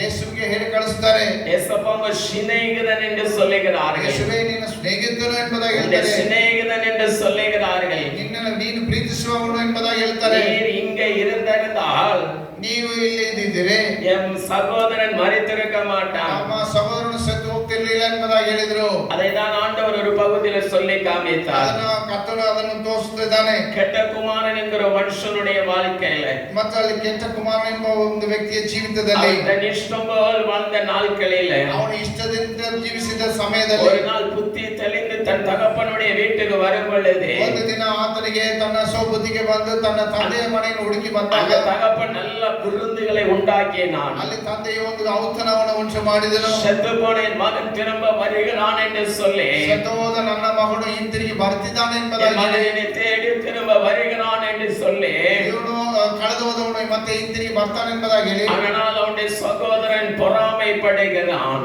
ಅದರ ನಿಮಿತ್ತವಾಗಿ ಅವನ ಹಿರಿಯ ಒಂದು ಸಹೋದರನು ಅವನ ಮೇಲೆ ಒಂದು ಹೊಟ್ಟೆ ಕಿಚ್ಚನ್ನು ಪಡುವುದನ್ನು நான் ಕಾಣ್ತೇವೆ. உங்களோடு கூட இருக்கிறேனே, நான் உங்க கூட இருக்கிறேனே, ನಾನು ನಿಮ್ಮ ಸಂಗಡ ಇರ್ತೀನಿ, நான் உங்க கூட வேலை செய்கிறேனே, ನಾನು ನಿನ್ನ ಸಂಗಡ ಇದ್ದು ನಿನಗಾಗಿ ಕೆಲಸ நீங்க ಮಾಡ್ತೀನಲ್ಲ, எவ்வளோ காணாம போனவனுக்காக செய்கிறீங்க என்று சொல்லி ನೀನು ಕಳೆದು ಹೋದವನಿಗಾಗಿ ಇದನ್ನೆಲ್ಲ ಮಾಡ್ತಿದ್ದಿ ಎಂಬುದಾಗಿ ಆತನ ತಂದೆ ಬಳಿಯಲ್ಲಿ ಸಿಟ್ಟುಕೊಂಡದನ್ನು ನೋಡ್ತೇವೆ. அப்பொழுது அந்த தகப்பன் சொல்லுகிறான், ಆಗ ತಂದೆಯು ಹೇಳ್ತಾನೆ, எப்பா காணாமல் போனவன் யாரல்ல, காணாமல் போனவன் யார் தெரியுமா? ಕಳೆದು ಹೋದವನು ಯಾರು ಗೊತ್ತಾ? காணாமல் போனவன் யார் தெரியுமா? ಕಾಣದೆ ಹೋದವನು ಯಾರು ಗೊತ್ತಾ? உன்னுடைய சகோதரன், ನಿನ್ನ ಸಹೋದರನು, உன்னுடைய சகோதரன். ನಿನ್ನ ಸಹೋದರನು. அவன் ஏன் பிள்ளைன்னு அவன் சொல்லல, ಆತನು ನನ್ನ ಮಗನು ಎಂಬುದಾಗಿ ಹೇಳಲಿಲ್ಲ, உன்னுடைய சகோதரன். ಆದರೆ ನಿನ್ನ ಸಹೋದರನು ಎಂಬುದಾಗಿ இன்னைக்கு இந்த ಹೇಳಿದ್ದಾನೆ. தேசத்துல உங்களோட பிறக்காத சகோதர சகோதரிகள், ಯೇಸು ಯೇಸು ಹೇಳುವುದು ನಮ್ಮ ಜೊತೆಗೆ ಹುಟ್ಟದೇ ಇರುವಂತಹ ಸಹೋದರ ಸಹೋದರಿಯರನ್ನು இன்னைக்கு இயேசு அதான் பார்க்கிறாரு. ಇವತ್ತು ಯೇಸು ಅದನ್ನೇ ನೋಡ್ತಿದ್ದಾರೆ. இன்னைக்கு உங்களோட பிறக்காத சகோதர லட்சக்கணக்கான பேர்கள், ಇವತ್ತು ನಮ್ಮ ಜೊತೆಗೆ ಹುಟ್ಟದೇ ಇರುವಂತವರು ಸಾವಿರಾರು ಸಹೋದರರಿದ್ದಾರೆ. அவர்கள் மறித்துக் கொண்டிருக்கிறார்களே, ಅವರು ಹೊರಗಡೆ ಸಾಯ್ತಾ ಇದ್ದಾರೆ. நினைத்துக் கொண்டிருக்கிறீர்கள். ನೀವು ಒಂದೆಡೆ ಅಂದುಕೊಂಡಿದ್ದೀರಿ. இயேசு இந்த இடத்தில் அவர் சொல்லுகிறதை பாருங்கள். ಯೇಸು ಇಲ್ಲಿ ಹೇಳುವುದನ್ನು ಗಮನಿಸಿರಿ. ஆண்டவர் அந்த மார்த்தாள் மரியாள் அழுகிறதை பார்க்கிறார். ಅಲ್ಲಿ ಯೇಸು ಮಾರ್ತನು ಮತ್ತು ಮರಿಯಳು ಅಳುವುದನ್ನು ಕಾಣ್ತಿದ್ದಾನೆ. நீங்கள் அழுது கொண்டிருக்கிறதை இயேசு பார்க்கிறாரே, ನೀವು ಅಳುತ್ತಾ ಇರುವುದನ್ನು ಯೇಸು ನೋಡ್ತಾ ಇದ್ದಾನೆ. நீ வியாதிப்பட்டிருக்கிறதை இயேசு பார்க்கிறாரே, ನೀನು ವ್ಯಾಧಿಯಿಂದ ಇರುವುದನ್ನು ಯೇಸು ನೋಡ್ತಿದ್ದಾನೆ. நீ கண்ணீரோடு இருக்கிறதை இயேசு பார்க்கிறாரே, ನೀನು ಕಣ್ಣೀರಿಂದ ಇರುವುದನ್ನು ಯೇಸು ನೋಡ್ತಿದ್ದಾನೆ. நீ இழந்து போகிறதை இயேசு பார்த்து கொண்டிருக்கிறாரே, ನೀನು ಕಳೆದುಕೊಂಡಿದ್ದನ್ನು ಯೇಸು ನೋಡ್ತಿದ್ದಾನೆ. உங்களை பார்த்து கொண்டிருக்கிறாரே. ಯೇಸು ನಿಮ್ಮನ್ನು ನೋಡಿಕೊಂಡಿದ್ದಾನೆ. அந்த மார்த்தாள் மரியாளை பார்த்து சொல்லுகிறாங்க, ಅಲ್ಲಿ ಮಾರ್ತಾಲ್ ಮರಿಯಳನ್ನು ನೋಡಿ ಹೇಳ್ತಿದ್ದಾನೆ, லாசருடைய கல்லறை எங்கே இருக்கிறது என்று சொல்லி. ಲಾಸರನ ಆ ಒಂದು ಸಮಾಧಿ ಎಲ್ಲಿದೆ ಎಂಬುದಾಗಿ அங்கே மார்த்தாள் மரியாள் அங்கே கல்லறைக்கு அழைத்து கொண்டு போகிறார்கள். ಯೇಸುವನ್ನು ಅವರು ಸಮಾಧಿ ಬಳಿಗೆ ಕರೆಕೊಂಡು ಹೋಗ್ತಿದ್ದಾರೆ. அதுக்கு போகிறதுக்கு முன்பதாக நடக்கிற காரியம், ಅಲ್ಲಿ ಹೋಗೋದಕ್ಕೆ ಮುಂಚೆ ನಡೆಯುವಂತ ಒಂದು ವಿಷಯ. இயேசுவின் நாமத்தினால நான் உங்களுக்கு சொல்லுகிறேன், ಯೇಸುವಿನ ನಾಮದಲ್ಲಿ ನಾನು ನಿಮಗೆ ಹೇಳ್ತೇನೆ, எங்க சென்றாலும் சரி, ನೀವು ಎಲ್ಲೇ ಹೋದರೂ ಸರಿ, எங்க வாழ்ந்தாலும் சரி, ಎಲ್ಲೇ ಬದುಕಿದ್ರು ಸರಿ, நீ எந்த பாவம் செய்ய நினைத்தாலும் கூட ನೀನು ಯಾವುದೇ ಒಂದು ಪಾಪ ಮಾಡಬೇಕೆಂಬುದಾಗಿ உன் கூட ஒருத்தர் இருக்கிறார் என்று மறந்து போகாத. ನಿನ್ನ ಸಂಗಡ ಒಬ್ಬರು ಇದ್ದಾರೆ ಎಂಬುದನ್ನು ಮರೆಯಬೇಡ. இயேசு உங்க கூட இருக்கிறத மறந்து போகாதீங்க.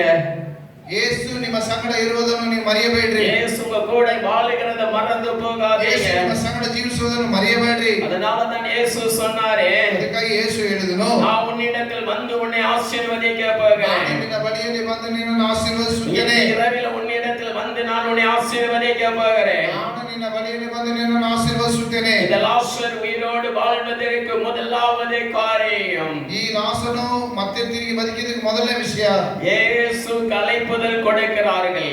ಯೇಸುವಿಗೆ ಅವರು ಕರೆ ನೀಡುತ್ತಿದ್ದಾರೆ. இயேசுக்கு ஒரு அழைப்புதலை கொடுக்கிறார்கள். ಯೇಸುವಿಗೆ ಒಂದು ಕರೆಯನ್ನು ನೀಡುತ್ತಿದ್ದಾರೆ. நீங்க வாங்கன்னு இயேசுக்கு சொல்லி அனுப்புகிறார்கள். ಯೇಸುವೆ ನೀನು ಬರಬೇಕೆಂಬುದಾಗಿ ಅವರು ಕರೆ ನೀಡುತ್ತಿದ್ದಾರೆ. நீங்கள் எங்க சென்றாலும் இயேசு அழைத்து கொண்டு போங்க. ನೀವು ಎಲ್ಲಿ ಹೋದರೂ ಯೇಸುವನ್ನು ಕರೆದುಕೊಂಡು ಹೋಗ್ರಿ. இரண்டாவது இந்த மார்த்தாள் மரியாள் செய்த இரண்டாவது ಈ காரியம், ಮಾರ್ತಾಲ್ ಮರಿಯಲು ಮಾಡಿದ ಎರಡನೇ ವಿಷಯ வேதம் சொல்லிக் கொடுக்கிறது. ವಾಕ್ಯ ಹೇಳುವಂತದಾಗಿದೆ. 32வது வசனம் சொல்லுகிறது, 32ನೇ ವಚನ ಹೇಳುವಂತದಾಗಿದೆ. அவர்கள் ஆண்டவருடைய பாதத்தில் விழுந்தார்கள். ಆಕೆ ಯೇಸುವಿನ ಪಾದದಲ್ಲಿ ಬಿದ್ದರು ಎಂಬುದಾಗಿದೆ. ஆண்டவருடைய பாதத்தில் விழுந்தார்கள். ಅವರಿಬ್ಬರು ಯೇಸುವಿನ ಪಾದದಲ್ಲಿ ಬಿದ್ದರು ಎಂಬುದಾಗಿ ನೋಡ್ತೇವೆ. இயேசுவின் பாதத்தில் சாஷ்டாங்கமாய் விழுந்தார்கள். ಯೇಸುವಿನ ಪಾದದಲ್ಲಿ ಅವರು ಸಾಷ್ಟಾಂಗ ಎರಗಿದ್ರು ಎಂಬುದಾಗಿ ನೋಡ್ತೇವೆ. இயேசு ஆவியிலே கலங்கினார் என்று எழுதியிருக்கிறது. ಯೇಸು ತನ್ನ ಆತ್ಮದಲ್ಲಿ ಆತನು ಕಳವಳಗೊಂಡನು ಎಂಬುದಾಗಿದೆ. இயேசு ஆவி ಎಂಬುದಾಗಿದೆ. 33, 34, 35 சொல்லுகிறது. 34, 35, 30 ವಾಕ್ಯ ಹೇಳುವಂತದ್ದಾಗಿದೆ. உனக்காக எனக்காக கண்ணீர் வடிக்கிற ஒரு இயேசு, ನನಗಾಗಿ ಕಣ್ಣೀರನ್ನು ಸುರಿಸುವ ಯೇಸು. இந்த உலகத்துல யாரும் உங்களுக்காக கண்ணீர் வடித்ததில்லை. ಈ ಲೋಕದಲ್ಲಿ ಯಾರು ನಿಮಗೋಸ್ಕರ ಕಣ್ಣೀರು ಸುರಿಸುವುದಿಲ್ಲ. உனக்காக எனக்காக கண்ணீர் வடித்து ಯೇಸು ನಿನಗಾಗಿ ನನಗಾಗಿ ಕಣ್ಣೀರು ಸುರಿಸುತ್ತಾನೆ ಇದ್ದಾನೆ. ஒரு தெய்வம் இயேசு மாத்திரம்தான். ಆ ಒಬ್ಬನೇ ದೇವರು ಯೇಸು ಮಾತ್ರವೇ. அந்த மார்த்தாள் மரியாள் ஆண்டவருடைய பாதத்துல விழும் பொழுது, ಅಲ್ಲಿ ಮಾತಲು ಮರಿಯಳು ಯೇಸುವಿನ ಪಾದದಲ್ಲಿ ಅವರು ಸಾಷ್ಟಾಂಗ ಎರಗುವಾಗ, அவருடைய பாதத்துல விழும்போது ಯೇಸುವಿನ ಪಾದದಲ್ಲಿ ಅವರು ಬೀಳುವಾಗ இயேசு ஆவியிலே கலங்கினாரே. ಯೇಸು ಆತ್ಮದಲ್ಲಿ ಆತನು ಕಳವಳಗೊಂಡನು. இவர்கள் அனாதையாய் நிற்கிறார்களே, ಇವರು ಅನಾಥರಾಗಿ ನಿಂತಿದ್ದಾರಲ್ಲ, அவருக்கு ஆதரவாயிருந்த சகோதரனும் மரித்து விட்டானே. ಇವರಿಗೆ ಆಧಾರವಾಗಿದ್ದಂತ ಆ ಒಂದು ಸೌರನ್ನು ತೀರ್ಕೊಂಡಿದ್ದಾನಲ್ಲ, இவர் இயேசு ஆவியிலே கலங்கினாரே. ಈಗ ಯೇಸು ಆತ್ಮನಲ್ಲಿ ಆತನು ಕಳವಳಗೊಂಡನು. அந்த வார்த்தையை கேட்ட உடனே ಆ ವಾಕ್ಯವನ್ನು ಕೇಳಿದ ಕೂಡಲೇ இயேசு கண்ணீர் வடிக்கிறாரே. ಯೇಸು ಕಣ್ಣೀರು ಬಿಡ್ತಾ ಇದ್ದಾನೆ. இயேசு உனக்காக கண்ணீர் வடிக்கிறாரே. ಯೇಸು ನಿನಗೋಸ್ಕರ ಕಣ್ಣೀರು ಸುರಿಸುತ್ತಿದ್ದಾನೆ. நான் ஊழியம் செய்த நாட்களில், ನಾನು ಸೇವೆ ಮಾಡಿದ ದಿನಗಳು, என்னுடைய 15, 20 வயதான பொழுதிலே, ನನ್ನ ಒಂದು 20ನೇ ವಯಸ್ಸಿನಲ್ಲಿ இதே போல ஒரு மாலை வேளையிலே ಇದೇ ರೀತಿಯಾಗಿ ಒಂದು ಸಂಜೆ ವೇಳೆಯಲ್ಲಿ என்னுடைய கிராமத்தில் ஒரு சர்ச்சில் நான் பேசிக் கொண்டிருந்தேன். ಗ್ರಾಮದಲ್ಲಿ ಇರುವಂತಹ ಒಂದು ಸಭೆ ಕೂಟಗಳಲ್ಲಿ ಮಾತಾಡ್ತಿದ್ದೆ. அந்த நான் பீடத்திலிருந்து பிரசங்கம் பண்ணும்போது ನಾನು ಯಜ್ಞವೇದಿಯಲ್ಲಿ ನಿಂತು ಪ್ರಸಂಗ ಮಾಡ್ತಿರುವಾಗ இயேசுவின் அருகிலே வந்து நின்று, ಯೇಸು ನನ್ನ ಬಳಿಯಲ್ಲಿ ಬಂದು ನಿಂತು உன்னுடைய தாயார் இறந்து போவார் என்று சொன்னார்கள். ಒಂದು ತಾಯಿಯನ್ನು ತೀರ್ಕೊಂಡು ಹೋಗ್ತಾರೆ ಎಂಬ ಹೇಳಿದ್ರು. உன் தாயார் என்னை எடுத்துக்கொள்ளவேன் இயேசு சொன்னாரு. ನನ್ನ ತಾಯಿಯನ್ನು ತೆಗೆದುಕೊಳ್ತೇನೆ ಎಂಬುದಾಗಿ ದೇವರು ಹೇಳಿದ್ರು. அவர் மரித்து போவாள் என்று இயேசு சொன்னாரு. ನನ್ನ ತಾಯಿ ಸತ್ತು ಹೋಗ್ತಾರೆ ಎಂಬುದಾಗಿ ದೇವರು ಹೇಳಿದ್ರು. நன்றாய் பிரசங்கம் பண்ணுவேன் சின்ன வயதிலே. ನಾನು ಚೆನ್ನಾಗಿ ಪ್ರಸಂಗ ಮಾಡ್ತಿದ್ದೀನಿ. அப்பொழுது இயேசு நல்ல வரங்களை எனக்கு கொடுத்திருந்தாரு. ಯೇಸು ಒಳ್ಳೆ ವರಗಳನ್ನು ನನಗೆ ಕೊಟ್ಟಿದ್ದನು. நான் பீடத்துல பிரசங்கத்தை நான் பண்ண முடியவில்லை. ನಾನು ಅಲ್ಲಿ ನಿಂತಾಗ ನನಗೆ ಪ್ರಸಂಗ ಮಾಡ್ಲಿಕ್ಕೆ ಆಗ್ತಾ ಇರಲಿಲ್ಲ. ஆவியில் வேதனைப்பட ஆரம்பித்தேன். ನಾನು ಬಹಳ ಒಂದು ವೇದನೆ ಒಳಗಾದೆ. என் வீட்டுக்கு ஓடி வந்தேன். ನನ್ನ ಮನೆಗೆ ನಾನು ಓಡಿ ಹೋದೆ.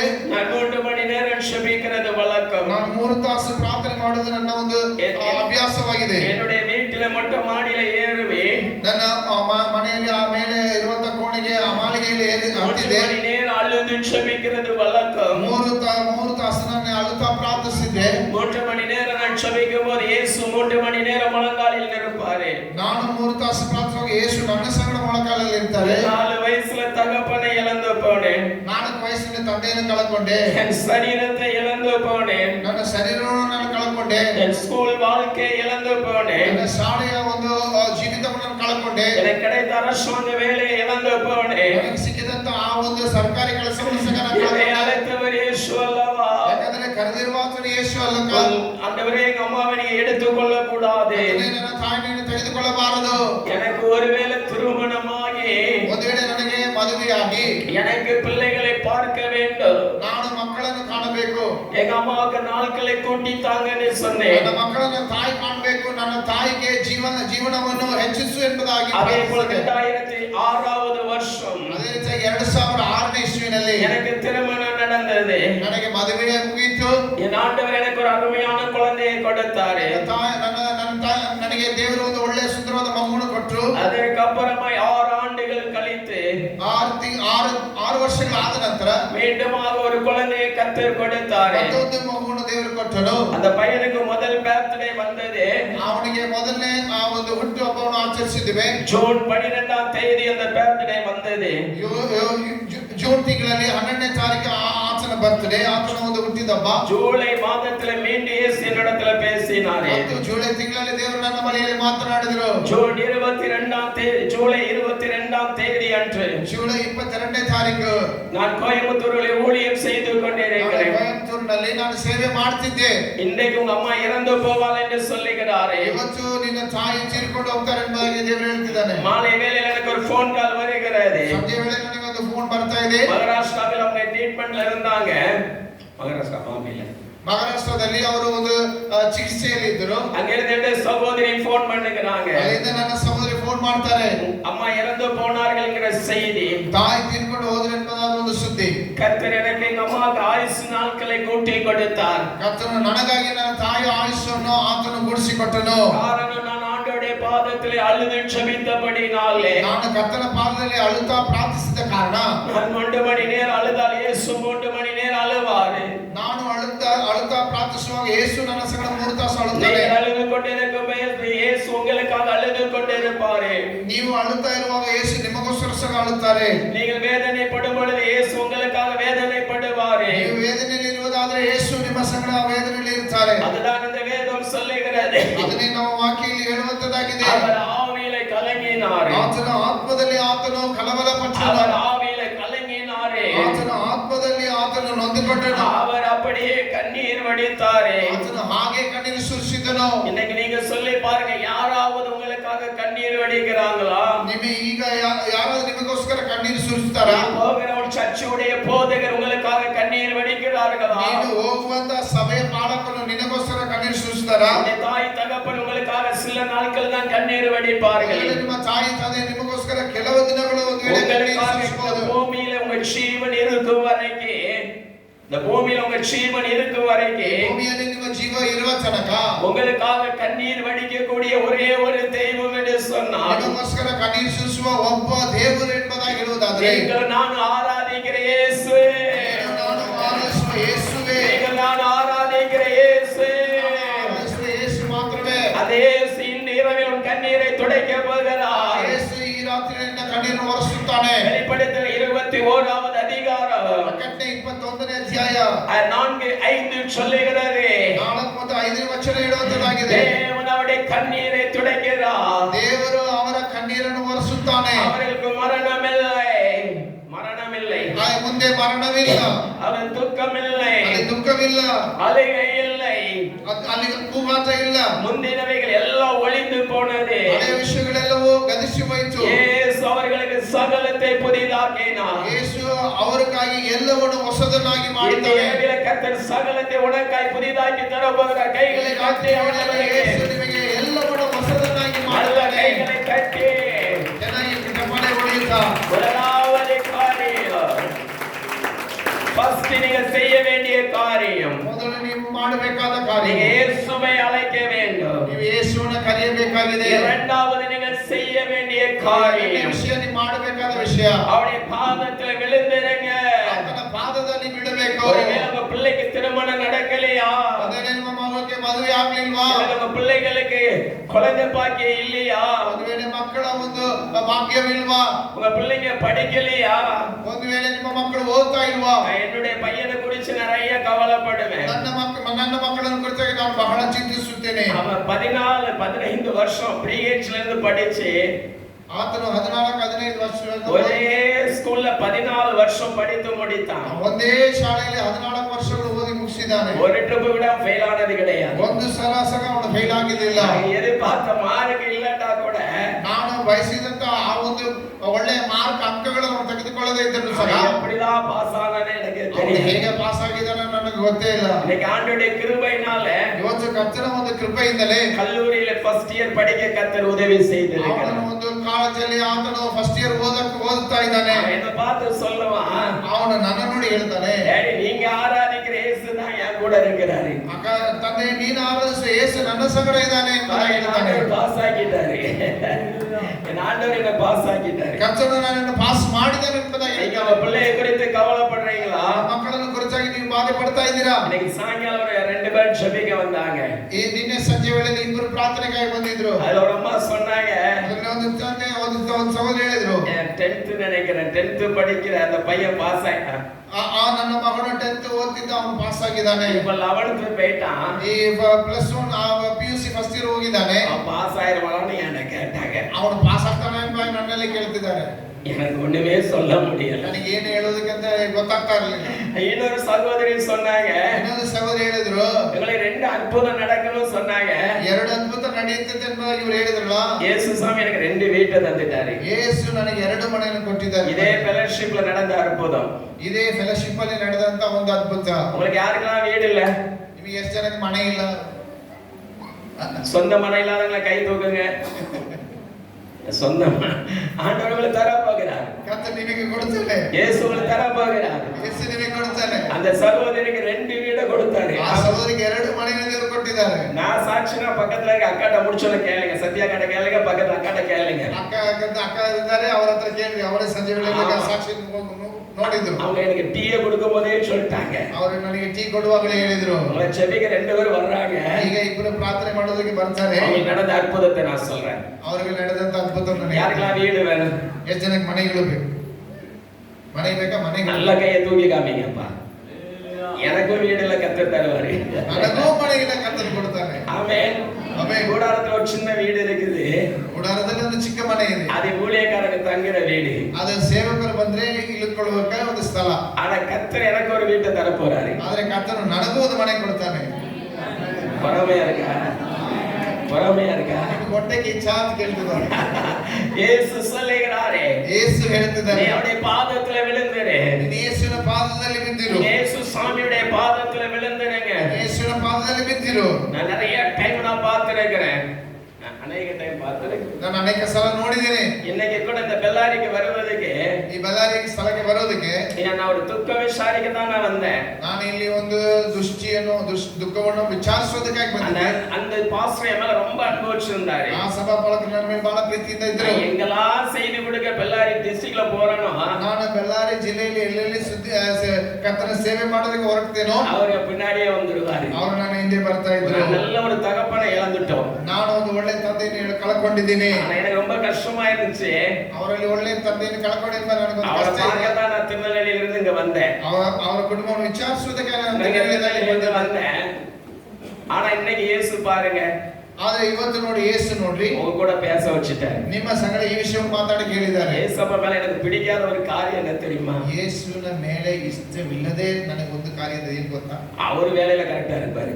ಅವ್ರ ಕೆಲಸವನ್ನು ಸರಿಯಾಗಿ ಮಾಡಿಸ್ಕೊಂತಾರೆ. நான் சண்டை போட ஆண்டவரே, உங்க வேலையில கரெக்டா இருக்கீங்க, ನಾನು ಕರ್ತನ ಹತ್ರ ಜಗಳ ಮಾಡ್ತೇನೆ, ನಿನ್ನ ಕೆಲಸದಲ್ಲಿ ನನ್ನ ಸರಿಯಾಗಿ ಕೆಲಸ ಮಾಡ್ತೀನಿ, என் வேலையை ஏன் செஞ்சு தர ನನ್ನ மாட்டீங்க? ಕೆಲಸ ಯಾಕೆ ಮಾಡೋದಿಲ್ಲ? அது அவர் சொல்லுவாரு, ಅದಕ್ಕೆ ಆತನೇ ಇರ್ತಾನೆ, ஏடா நான் உங்க கூட தாண்டா உட்கார்ந்து இருக்கிறேன், ಏಯ್ ನನ್ನ ಸಂಗಡನೇ ಇದ್ದೀನಿ ಅಂತ ಹೇಳ್ತಾನೆ. நீ மறந்துட்டாங்க, நான் என்னடா பண்ணுவேன்? ನೀನು ನನ್ನ ಪಾದದಲ್ಲಿ ಇದ್ದಿದ್ರೆ ನಾನೇನ್ ಮಾಡ್ಲಿ? நீங்க எத்தனை பேர் அப்படி இருக்கிறீங்க? ಇವತ್ತು ಎಷ್ಟು ಜನ ಆಗಿದ್ದೀರಿ? நான் சொல்றது புரியுதா? ನಾನು ಹೇಳಿದ ಅರ್ಥ ಆಯ್ತಲ್ಲ? நீங்க இருக்கிறது யாருடைய பாதத்துல? ನೀನು ಇರೋದು ಯಾರ ಪಾದದಲ್ಲಿ? நீங்க இருக்கிறது யாருடைய பாதத்துல? ನೀನು ಇರೋದು ಯಾರ ಪಾದದಲ್ಲಿ? இயேசு சாமியுடைய பாதத்துல இருக்கிறோம். ಯೇಸುವಿನ ಪಾದದಲ್ಲಿ ಇದ್ದೀವಿ. அவருடைய ಕೈ ಬಿಡುವಾರಾ? ಆತನೇ ನಿನ್ನನ್ನು ಕೈ ಬಿಡುತ್ತಾನಾ? அவர்களை விட்டு விலகுவாரா? ಆತನೇ ನಿನ್ನನ್ನು ಕೈ ಬಿಟ್ಟು ತೊರೆಯುತ್ತಾನಾ? உங்க பிள்ளைங்க கூட உன்னை கை விட்டு போகலாம். ಒಂದು ವೇಳೆ ನಿಮ್ಮ ಮಕ್ಕಳು ನಿಮ್ಮನ್ನು ಕೈ ಬಿಡಬಹುದು. உங்க கணவர் உங்களை விட்டு போகலாம். ನಿನ್ನ ಗಂಡನನ್ನು ಕೈ ಬಿಟ್ಟು ಹೋಗಿರಬಹುದು. உங்க மனைவி உங்களை விட்டு போகலாம். ನಿನ್ನ ಹೆಂಡತಿಯನ್ನು ಕೈ ಬಿಟ್ಟು ಹೋಗಬಹುದು. ஆனால் உங்க கூட ஒருத்தர் இருக்கிறாரே, ನಿನ್ನ ಬಳಿಯಲ್ಲಿ ಒಬ್ಬನೇ ಇದ್ದಾನೆ. நீங்க அவருடைய பாதத்துல இருப்பீங்கன்னா ಆತನ ಪಾದದಲ್ಲಿ ನೀವು ಇರುವುದಾದರೆ அவர் உங்களிடத்தில் வந்து உங்களை ஆசீர்வதிப்பார். ಆತನು ನಿನ್ನ ಬಳಿಯಲ್ಲಿ ಬಂದು ನಿನ್ನನ್ನು ಆಶೀರ್ವದಿಸುತ್ತಾನೆ. ஹalleluya, ಹಲ್ಲೆಲೂಯಾ, ஹalleluya, ಹಲ್ಲೆಲೂಯಾ, ஹalleluya. ಹಲ್ಲೆಲೂಯಾ.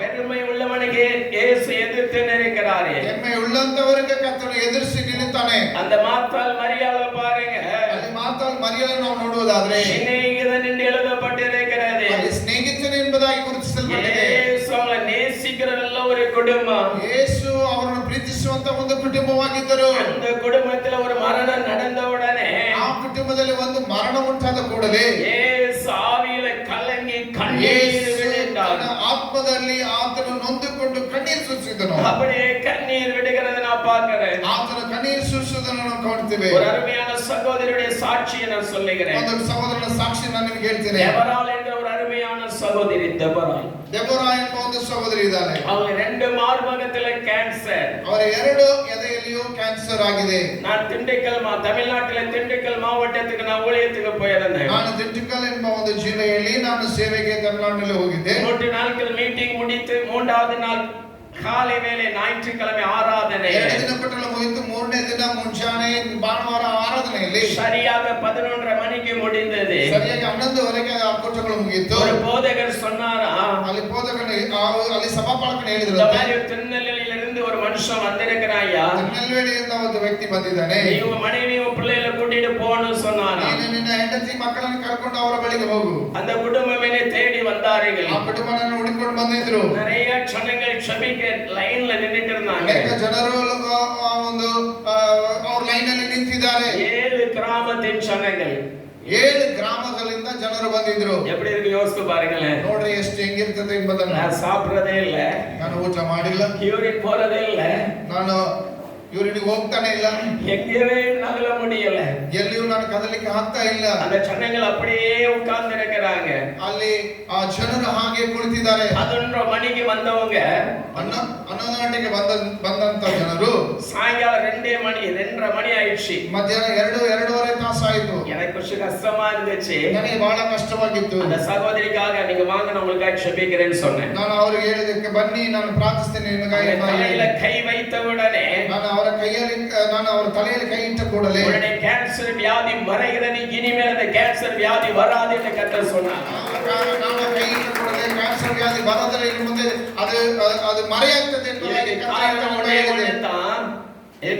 ஒன்றே ஒன்று. ಇದಕ್ಕೆ ಕಾರಣ ಒಂದೇ ಒಂದು. அவங்க வெயிட் பண்ணிட்டு உட்கார்ந்து இருந்தாங்க. ಅವರು ಕಾಯ್ತಾ ಕುಳಿತಿದ್ರು. அவங்க அவசரப்படல, ಅವರು ಆತರ ಪಡಲಿಲ್ಲ. ஆண்டவருடைய பாதத்துல ஆலயத்துல உட்கார்ந்து இருந்தாங்க. ಅವರು ಕರ್ತನ ಪಾದದಲ್ಲಿ ಆಲಯದಲ್ಲಿ ಹಾಗೆ ಕುಳಿತಿದ್ರು. நான் எவ்வளவு பேருக்கு ಕ್ಷಮಿக்கிறேன் அது வரைக்கும் பொறுமையா காத்திருந்தாங்க. ನಾನು ಎಲ್ಲಿವರೆಗೆ ನಾನು ಅವರಿಗಾಗಿ ಪ್ರಾರ್ಥನೆ ಮಾಡಬೇಕು ಅಲ್ಲಿವರೆಗೆ ಅವರು ಕಾಯ್ತಾ ಇದ್ರು. பாருங்க, ஆண்டவர் சொன்னாரே, ಅಲ್ಲಿ ಕರ್ತನು ಹೇಳಿದನು, அந்த கேன்சர் வியாதி மறைந்தது. ಆ ಒಂದು ಕ್ಯಾನ್ಸರ್ ರೋಗ ಬಿಟ್ಟು ತೊಲಗಿತ್ತು. அந்த சகோதரி டீச்சரா வேலை பார்த்தாங்க. ಆ ಸಹೋದರಿ ಟೀಚರ್ ಆಗಿ ಕೆಲಸ ಮಾಡ್ತಿದ್ದಾರೆ. அவங்க டிரான்ஸ்ஃபர் திருநெல்வேலி மாவட்டத்துக்கு கிடைச்சிட்டு ಅವರಿಗೆ ಟ್ರಾನ್ಸ್ಫರ್ ಆ ತಿರುನೆಲ್ವೇಲಿ ಜಿಲ್ಲೆಗೆ அவங்க ಸಿಕ್ಕಿತು. சொந்த ஊருக்கு வந்தாங்க. ಅವರ ಸ್ವಂತ ಊರಿಗೆ ಬಂದು ஒரு ಸೇರಿದರು. மாடியில தங்கி இருந்தாங்க. ಒಂದು ಮಾಳಿಗೆ ಮೇಲೆ ಇದ್ರು. அந்த மாடியில அவங்களால ஏற முடியல. ಆ ಒಂದು ಮಾಳಿಗೆ ಮೇಲೆ ಅವ್ರಿಗೆ ಹತ್ತಕ್ಕೆ ಆಗ್ತಿರ್ಲಿಲ್ಲ. எங்க வீட்டுக்கு ಕ್ಷಮಿக்க வந்து சொன்னாங்க. ನನ್ನ ಮನೆಗೆ ಪ್ರಾರ್ಥನೆ ಮಾಡೋದಕ್ಕಾಗಿ ಬಂದವರು ಹೇಳಿದ್ರು, மேல ஏற கஷ்டமா இருக்குன்னு சொன்னாங்க. ಹತ್ತೋದಕ್ಕೆ ಇಳಿಯೋದಕ್ಕೆ ನನಗೆ ಕಷ್ಟ ಆಗ್ತದೆ ಅಂತ ಹೇಳಿದ್ರು. நான் சொன்னேன், அடுத்த மாசம் உங்களுக்கு புது வீட்டை தருவார். ಮುಂದಿನ ತಿಂಗಳ ನಿಮಗೆ ಹೊಸ ಮನೆಯನ್ನು ದೇವರು ಕೊಡ್ತಾರೆ ಅಂತ ಹೇಳಿದ್ದೆ. ஹalleluya. ಹಲ್ಲೆಲೂಯಾ. 30 லட்சம் ரூபாய் வீட்டை கர்த்தர் கொடுத்தார். ಅದೇ ರೀತಿಯಾದ ಒಂದು ಒಳ್ಳೆ ಮನೆಯನ್ನು ದೇವರು ಕಟ್ಟನು. சரியாக ஒரே மாதத்துல கர்த்தர் கொடுத்தார். ಸರಿಯಾಗಿ ಒಂದೇ ತಿಂಗಳಲ್ಲಿ ದೇವರು ಕಟ್ಟನು. அந்த வீட்டு பிரதிஷ்டைக்கு நான் போனேன். ಆ ಮನೆಯನ್ನು ಪ್ರತಿಷ್ಠೆ ಮಾಡೋದಕ್ಕೆ ನಾನೇ ಹೋಗಿದ್ದೆ. நான் சொன்னேன், அக்கா நான் ரிபன் ಕಟ್ பண்ண மாட்டேன். ಅಕ್ಕ, ನಾನು ರಿಬನ್ ಕಟ್ ಮಾಡೋದಿಲ್ಲ. நீ எந்த சர்ச்சுக்கு போறியோ, ನೀವು ಯಾವ ಸಭೆಗೆ ಹೋಗ್ತಿದೆಯೋ உங்க போதகர் தான் ரிபன் கட் பண்ணணும். ನಿಮ್ಮ ಬೋಧಕನೇ ಆ ಒಂದು ಮನೆಯನ್ನು ಆ ರಿಬನ್ ಕಟ್ ಮಾಡಬೇಕು. நான் தொடவே மாட்டேன்னு சொல்லிட்டேன். ನಾನು ಅದನ್ನು ಮುಟ್ಟೋದಿಲ್ಲ ಎಂಬ ಹೇಳಿದೆ. நான் சொன்னேன், பிரதர் உங்க மூலம் தான் ஆண்டவர் பேசினாரு. ಅವರು ಹೇಳಿದ್ರು, ಬ್ರದರ್ ನಿಮ್ಮ ಮುಖಾಂತರ ಕರ್ತರು ಮಾತನಾಡಿದ್ರು. ரிபன் கட் பண்றது என் ஊழியம் இல்ல. ನಾನು ಆ ಉದ್ಘಾಟನೆ ಮಾಡೋದು ನನ್ನ ಕೆಲಸ அதுக்கு ಅಲ್ಲ. ஆசாரியர்கள் இருக்கிறார்கள். ಅದಕ್ಕಂತ ಹೇಳಿ ಯಾಜಕರು ಇದ್ದಾರೆ. அந்த பெருமை எனக்கு வேண்டாம். ಆ ಅಹಂಕಾರ ನನಗೆ ಬೇಡ. நான் எப்ப வருவேனோ அப்ப வருவேன்னு சொல்லிட்டு வந்துட்டேன். ನಾನು ಯಾವಾಗ ಬರ್ಬೇಕೋ ಅವಾಗ ನಾನು ಬರ್ತೀನಿ. சரியாக 7 மணிக்கு நான் போனேன். ನಾನು ಸರಿಯಾಗಿ 7 ಗಂಟೆಗೆ ಹೋದೆ. அவங்க ஒரு 50 பேரை கூட்டி வச்சிருந்தாங்க. ಅವರು ಒಂದು 50 ಜನರನ್ನು ಕರೆದಿಟ್ಕೊಂಡಿದ್ರು. அட சுவாமிகளா, பால் காய்ப்பு முடிஞ்சு எல்லாரும் போயிருப்பாங்கன்னு நினைச்சேன். ನಾನು ಅಂದ್ಕೊಂಡೆ ಹಾಳು ಉಗ್ಸಿ ಎಲ್ಲಾರು ಹೋಗಿರ್ತಾರೆ ಅಂತ ಅಂದ್ಕೊಂಡಿದ್ದೆ. அவங்க 50 பேரை கூட்டி வச்சுட்டாங்க. ಅಲ್ಲಿ ನೋಡಿದ್ರೆ 50 ಜನ ಅಲ್ಲಿ ಕಾಯ್ತಾ ಇದ್ರು. அது ஒரு சம்பவம் நடந்துச்சு. ಅಲ್ಲಿ ಒಂದು ಸಂಭವ ಆಯ್ತು. ಅಲ್ಲಿ ಒಂದು ವಿಶೇಷ அந்த ಆಯ್ತು. சகோதரியுடைய தம்பிக்கு, ಆ ಸಹೋದರಿಯ ತಮ್ಮನಿಗೆ அவங்க 13 வருஷம் குழந்தை கிடையாது. ಅವರಿಗೆ 13 ವರ್ಷಗಳು ಅವರಿಗೆ ಪುತ್ರ ಸಂತಾನ ಇರಲಿಲ್ಲ. 13 வருஷம் குழந்தை இல்ல. ಅವರಿಗೆ ಪುತ್ರ ಸಂತಾನ 13 ವರ್ಷದಿಂದ அவங்க ಇರಲಿಲ್ಲ. ஜெபிக்க வந்தாங்க. ಅವರು ಮುಂದೆ ಬಂದರು ಪ್ರಾರ್ಥನೆಗಾಗಿ. நம்பிக்கையற்ற நிலைமையில வந்தாங்க. நம்பிக்கை இல்லாம ಅವರಿಗೆ ಒಂದು ನಂಬಿಕೆನೇ ಅಂದ್ರೆ ವಿಶ್ವಾಸನೇ ಇರಲಿಲ್ಲ. அப்பொழுது அவங்க தலையில கை வைத்து நான் சொன்னேன், ನಾನು ಅವರ ತಲೆಯಲ್ಲಿ ಕೈ ಇಟ್ಟ ಕೂಡಲೇ நீ ಹೇಳಿದೆ, அடுத்த முறை நான் உன்னை பார்க்கும்போது ಮುಂದಿನ ಒಂದು ಇದರಲ್ಲಿ ನಾನು ನಿಮ್ಮ உனக்கு ஒரு ನೋಡೋದು ஆண் குழந்தையை கர்த்தர் தருவார்னு ಒಂದು சொன்னேன். ಗಂಡು ಮಗನ ಕರ್ತನು ಕೊಡ್ತಾನೆ ಎಂಬ ಹೇಳಿದೆ. இப்போ ஒரு ஆண் குழந்தையை கர்த்தர் கொடுத்திருக்கிறார். ಈಗ ಕರ್ತನು ಅವರಿಗೆ ಒಂದು ಗಂಡು ಮಗನ ಕೊಟ್ಟಿದ್ದಾನೆ. நல்ல கை தட்டுங்களேன். ನೀವು ಚಪ್ಪಳೆ ಹೊಡಿಬೋದಾ?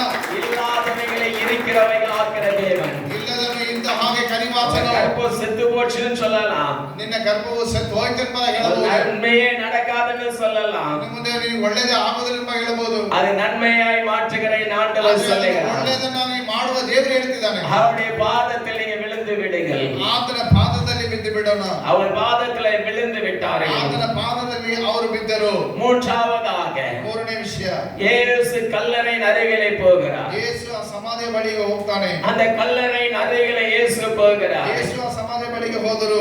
எல்லாரும் அழ போறாங்கன்னு நினைச்சிட்டாங்க. ಎಲ್ಲರೂ ಅಳುವುದಕ್ಕೆ ಹೋಗ್ತಿದ್ದಾರೆ. இவர்கள் அழ போறாங்கன்னு நினைச்சிட்டாங்க. ಎಲ್ಲರೂ ಅಲ್ಲಿ ಅಳುವುದಕ್ಕೆ ಹೋಗ್ತಿದ್ದಾರೆ ಎಂಬುದನ್ನು இயேசு ತಿಳಿದರು. கல்லறைக்கு போயிட்டாரு. ಯೇಸು ಆ ಸಮಾಧಿ ಬಳಿಗೆ ಹೋದರು. இயேசு அவங்களோட கல்லறைக்கு போயிட்டாரு. ಯೇಸು ಅವರ ಜೊತೆಗೆ ಸಮಾಧಿ ಬಳಿಗೆ ಹೋದರು. அப்ப இயேசு மூன்றாவது ஒரு காரியத்தை சொல்றாரு. ಅಲ್ಲಿ ಯೇಸು ಮೂರನೇದಾಗಿ ಒಂದು ವಿಷಯವನ್ನು ಹೇಳ್ತಿದ್ದಾರೆ. நீங்க அந்த கல்லை எடுங்களேன்னு சொல்றாரு. ನೀವು ಆ ಕಲ್ಲನ್ನು ತೆಗೆದು ಬಿಡ್ರಿ ಎಂಬುದಾಗಿ. இப்ப நான் உங்களை பார்த்து சொல்றேன். ಈಗ ನಾನು ನಿಮ್ಮನ್ನು ನೋಡಿ ಹೇಳ್ತಿದ್ದೀನಿ. உங்ககிட்ட இருக்கிற ஒரு கல்லை எடுங்கன்னு சொல்றேன். ನಿಮ್ಮಲ್ಲಿ ಇರುವಂತ ಕಲ್ಲನ್ನು ತೆಗೆದು ಬಿಡ್ರಿ. கல்லை எடுங்க. என்ன கல்? ಏನ್ ಕಲ್ಲದು? என்ன கல்? ಯಾವ ಕಲ್ಲದು? ஒரு பாவ கல் உங்களுக்குள்ள இருக்கிறது. ಒಂದು ಪಾಪ ಎಂಬ ಒಂದು ಕಲ್ಲಿದೆ. வைராக்கியமான ஒரு கல். ಮತ್ತು ವೈರಾಗ್ಯ ಎಂಬುದಾದ ಒಂದು ಕಲ್ಲು. யாரோ ஒரு மனுஷன் பிடிக்கலன்னா, ಯಾರೋ ವ್ಯಕ್ತಿಯನ್ನು ಆಗಲಿಲ್ಲ ಅಂತಂದ್ರೆ அவன் மேல பயங்கரமான கோபம், ಅವರ ಮೇಲೆ ಇಲ್ಲದೇ ಇರುವಂತ ಸಿಟ್ಟು, அவன் மேல ஏய் அப்படின்னு ஆக்ரோஷமா நிக்கிறார். ಅವರ ಮೇಲೆ ಇರುವಂತ ಒಂದು ಆಕ್ರೋಶ ஆண்டவருடைய வசனம் சொல்லுகிறது, ವಚನ ವಾಕ್ಯ ಹೇಳುವಂತದ್ದಾಗಿದೆ. கோபம் கொண்டாலும் பாவம் செய்யாதையா, ಪಾಪ ಮಾಡಿಕೊಂಡರೂ ಪಾಪ ಮಾಡಬೇಡ ಎಂಬುದಾಗಿದೆ. சூரியன் அஸ்மதிக்கிறதுக்குள்ள உன் கோபம் மறைஞ்சு போகணும். ಸೂರ್ಯನು ಮುಳುಗದಷ್ಟರೊಳಗೆ ನಿನ್ನ ಕೋಪವು ದಣಿಸಿ ಹೋಗ್ಬೇಕು. அந்த கல்ல புறப்பட்டு ಆ ಒಂದು ಕಲ್ಲನ್ನು ನೀನು ತೆಗೆದು ಹಾಕು. மரியாள் மார்த்தாள் சொல்றாங்க, ಅದೆಲ್ಲ ಮಾತುಗಳು ಹೇಳ್ತಿದ್ದಾರೆ. கல் எடுத்தா நாருமே, ಆ ಕಲ್ಲನ್ನು ತೆಗೆದ್ರೆ ಕರ್ತನೆ ನಾಟ ಹುಟ್ಟಿಸ್ತದೆ. இன்னைக்கு உங்க சராசரி மனுஷனுடைய வாழ்க்கை, ನಮ್ಮ ಸರಾಸರಿ ಮನುಷ್ಯನ ಒಬ್ಬ ಜೀವಿತದಲ್ಲಿ நீங்க இருக்கிற தெருவுல வந்தாதான் தெரியும். ನೀವು ಇರುವಂತ ಆ ಒಂದು ಕೋಣೆಗೆ ಬಂದರೆ ಗೊತ್ತು. நீ இருக்கிற பக்கத்து வீட்டுக்காரன் கேட்டாதான் தெரியும். ನೀನು ಇರುವ ಮನೆಯಲ್ಲಿ ಪಕ್ಕ ಮನೆಯಲ್ಲಿ ಇರುವವರಿಗೆ ಗೊತ್ತು. உங்க வாழ்க்கையை பத்தி அப்படியே சராசரியா புட்டு புட்டு வச்சிருவாங்க. ನಿಮ್ಮ ಜೀವಿತದ ಕುರಿತಾಗಿ ಅವರು ಚೆನ್ನಾಗಿ ಹೇಳ್ತಾರೆ. நீங்கெல்லாம் ஆலயத்துக்கு போகிறதுக்கே தகுதி இல்லாதவங்க, ಇವರೆಲ್ಲ ಆಲಯಕ್ಕೆ ಹೋಗೋದಕ್ಕೆ ಅರ್ಹತೆ ಇಲ್ಲ ಎಂಬುದಾಗಿ ಹೇಳ್ತಾರೆ. ஆமென். எத்தனை பேர் நம்மளை பார்த்து அப்படி சொல்றாங்க? எத்தனை பேர் உங்களை பார்த்து சொல்றாங்க? ಎಷ್ಟು ಜನ ಹಾಗೆ ನಮ್ಮನ್ನು ನೋಡಿ ಹೇಳ್ತಾರೆ. அங்க சரீரம் நாரி போயிருந்து சொல்றாங்க. அங்க ಶರೀರವು ಕೊಳತು ಹೋಗಿದೆ ಎಂಬುದಾಗಿ ಹೇಳ್ತಾರೆ. ஆனா இங்க நிறைய பேர் நாரி கொண்டு உட்கார்ந்து இருக்கிறீங்க. ಇಲ್ಲಿ ಅನೇಕರು ಕೊಳತಿಲಿ ಕುಳಿತಿದ್ದೀರಿ. நீங்க ಅತ್ತರ್ ಅಡಿக்கலாம், ನೀವು ಆ ವಾಸನೆ ಸೆಂಟು ಹೊಡ್ಕೋಬಹುದು. என்னென்னலாம் நாத்தத்தெல்லாம் போக அடிக்கலாம். ನೀವು ಏನ್ ಬೇಕಾದ್ರೂ ಇದನ್ನ ಔಷಧಿಗಳು ಹೊಡ್ಕೋಬಹುದು. நீ லிப்ஸ்டிக் அடிச்சாலும் சரி, ನೀವು ಲಿಪ್ಸ್ಟಿಕ್ ಹೊಡ್ಕೊಂಡ್ರು ಸರಿ, நீங்க எந்த புருவத்தை எடுத்தாலும் சரி, ಯಾವುದೇ ಒಂದು ಮಾಡಿಕೊಂಡ್ರು ಸರಿ, எல்லாத்தையும் எடுத்தாலும் சரி, ನೀನು ಯಾವ್ದನ್ನ ಬೇಕಾದ್ರೂ ಬಳಸ್ಕೊಂಡ್ರು ಸರಿ, நாரிகிற சரீரம் நாரதாயா செய்யும். ಕೊಳತು ಹೋಗುವಂತ ಶರೀರ, ನಾಚ ಹುಟ್ಟುವಂತ ಶರೀರ ನಾರಿ ಹೋಗ್ತದೆ. புரியலையா நான் சொல்றது? ನಾನು ಹೇಳಿದ ಅರ್ಥ ಆಗ್ತದಾ? உங்களுக்குள்ள ஒரு கல் இருக்கிறது. கல் இருக்குது. ನಮ್ಮೊಳಗೆ ಒಂದು ಕಲ್ಲಿದೆ. அந்த கல்லை எடுக்காத வரைக்கும் ஆண்டவர் அற்புதம் செய்ய முடியாது. ಕಲ್ಲನ್ನು ತೆಗೆಯೋ ತನಕ ಕರ್ತನು ಅದ್ಭುತ ಮಾಡ್ಲಿಕ್ಕೆ ಆಗುದಿಲ್ಲ. இயேசு எச்சரித்து சொல்லுகிறாரே. ಯೇಸು ಎಚ್ಚರಿಸುತ್ತಾ ಹೇಳ್ತಾ ಇದ್ದಾನೆ. அந்த மார்த்தாள் மரியாள் சொல்றாங்க, ಅಲ್ಲಿ ಮಾರ್ತಾಳು ಮರಿಯಳು ಹೇಳ್ತಿದ್ದಾರೆ, ஆண்டவரே இந்த சரீரம் நாரி போகுமே, ಅಲ್ಲಿ ಕರ್ತನೆ ನಮ್ಮ ಅಲ್ಲಿ ಶರೀರವು ನಾತ ಹುಟ್ಟುತ್ತದೆ, அந்த நாரி போகுமே என்று சொல்லுகிறார்கள். சரீர நாரி போகுமே என்று சொல்லுகிறார்கள். ಆ ನಾತ ಹುಟ್ಟುವಂತ ಒಂದು ಶರೀರವಾಗಿರ್ತದೆ, நாட்டை எடுக்குன்னு சொல்றாங்க. ಅಲ್ಲಿ ಒಂದು ದುರ್ವಾಸನೆ ಬರ್ತದೆ ಎಂಬುದಾಗಿ ಹೇಳ್ತಿದ್ದಾರೆ. இது சொல்றது யாரு தெரியுமா? அதை சொல்றது யாரு தெரியுமா? ಅದನ್ನು ಹೇಳುವುದು ಯಾರು ಗೊತ್ತಾ? கல்லை எடுக்க சொன்னது யாரு தெரியுமா? ಕಲ್ಲನ್ನು ತೆಗೆಯೋದಕ್ಕೆ ಯಾರು ಅಪ್ಪಣೆ ಯೇಸು சொல்றாரியா?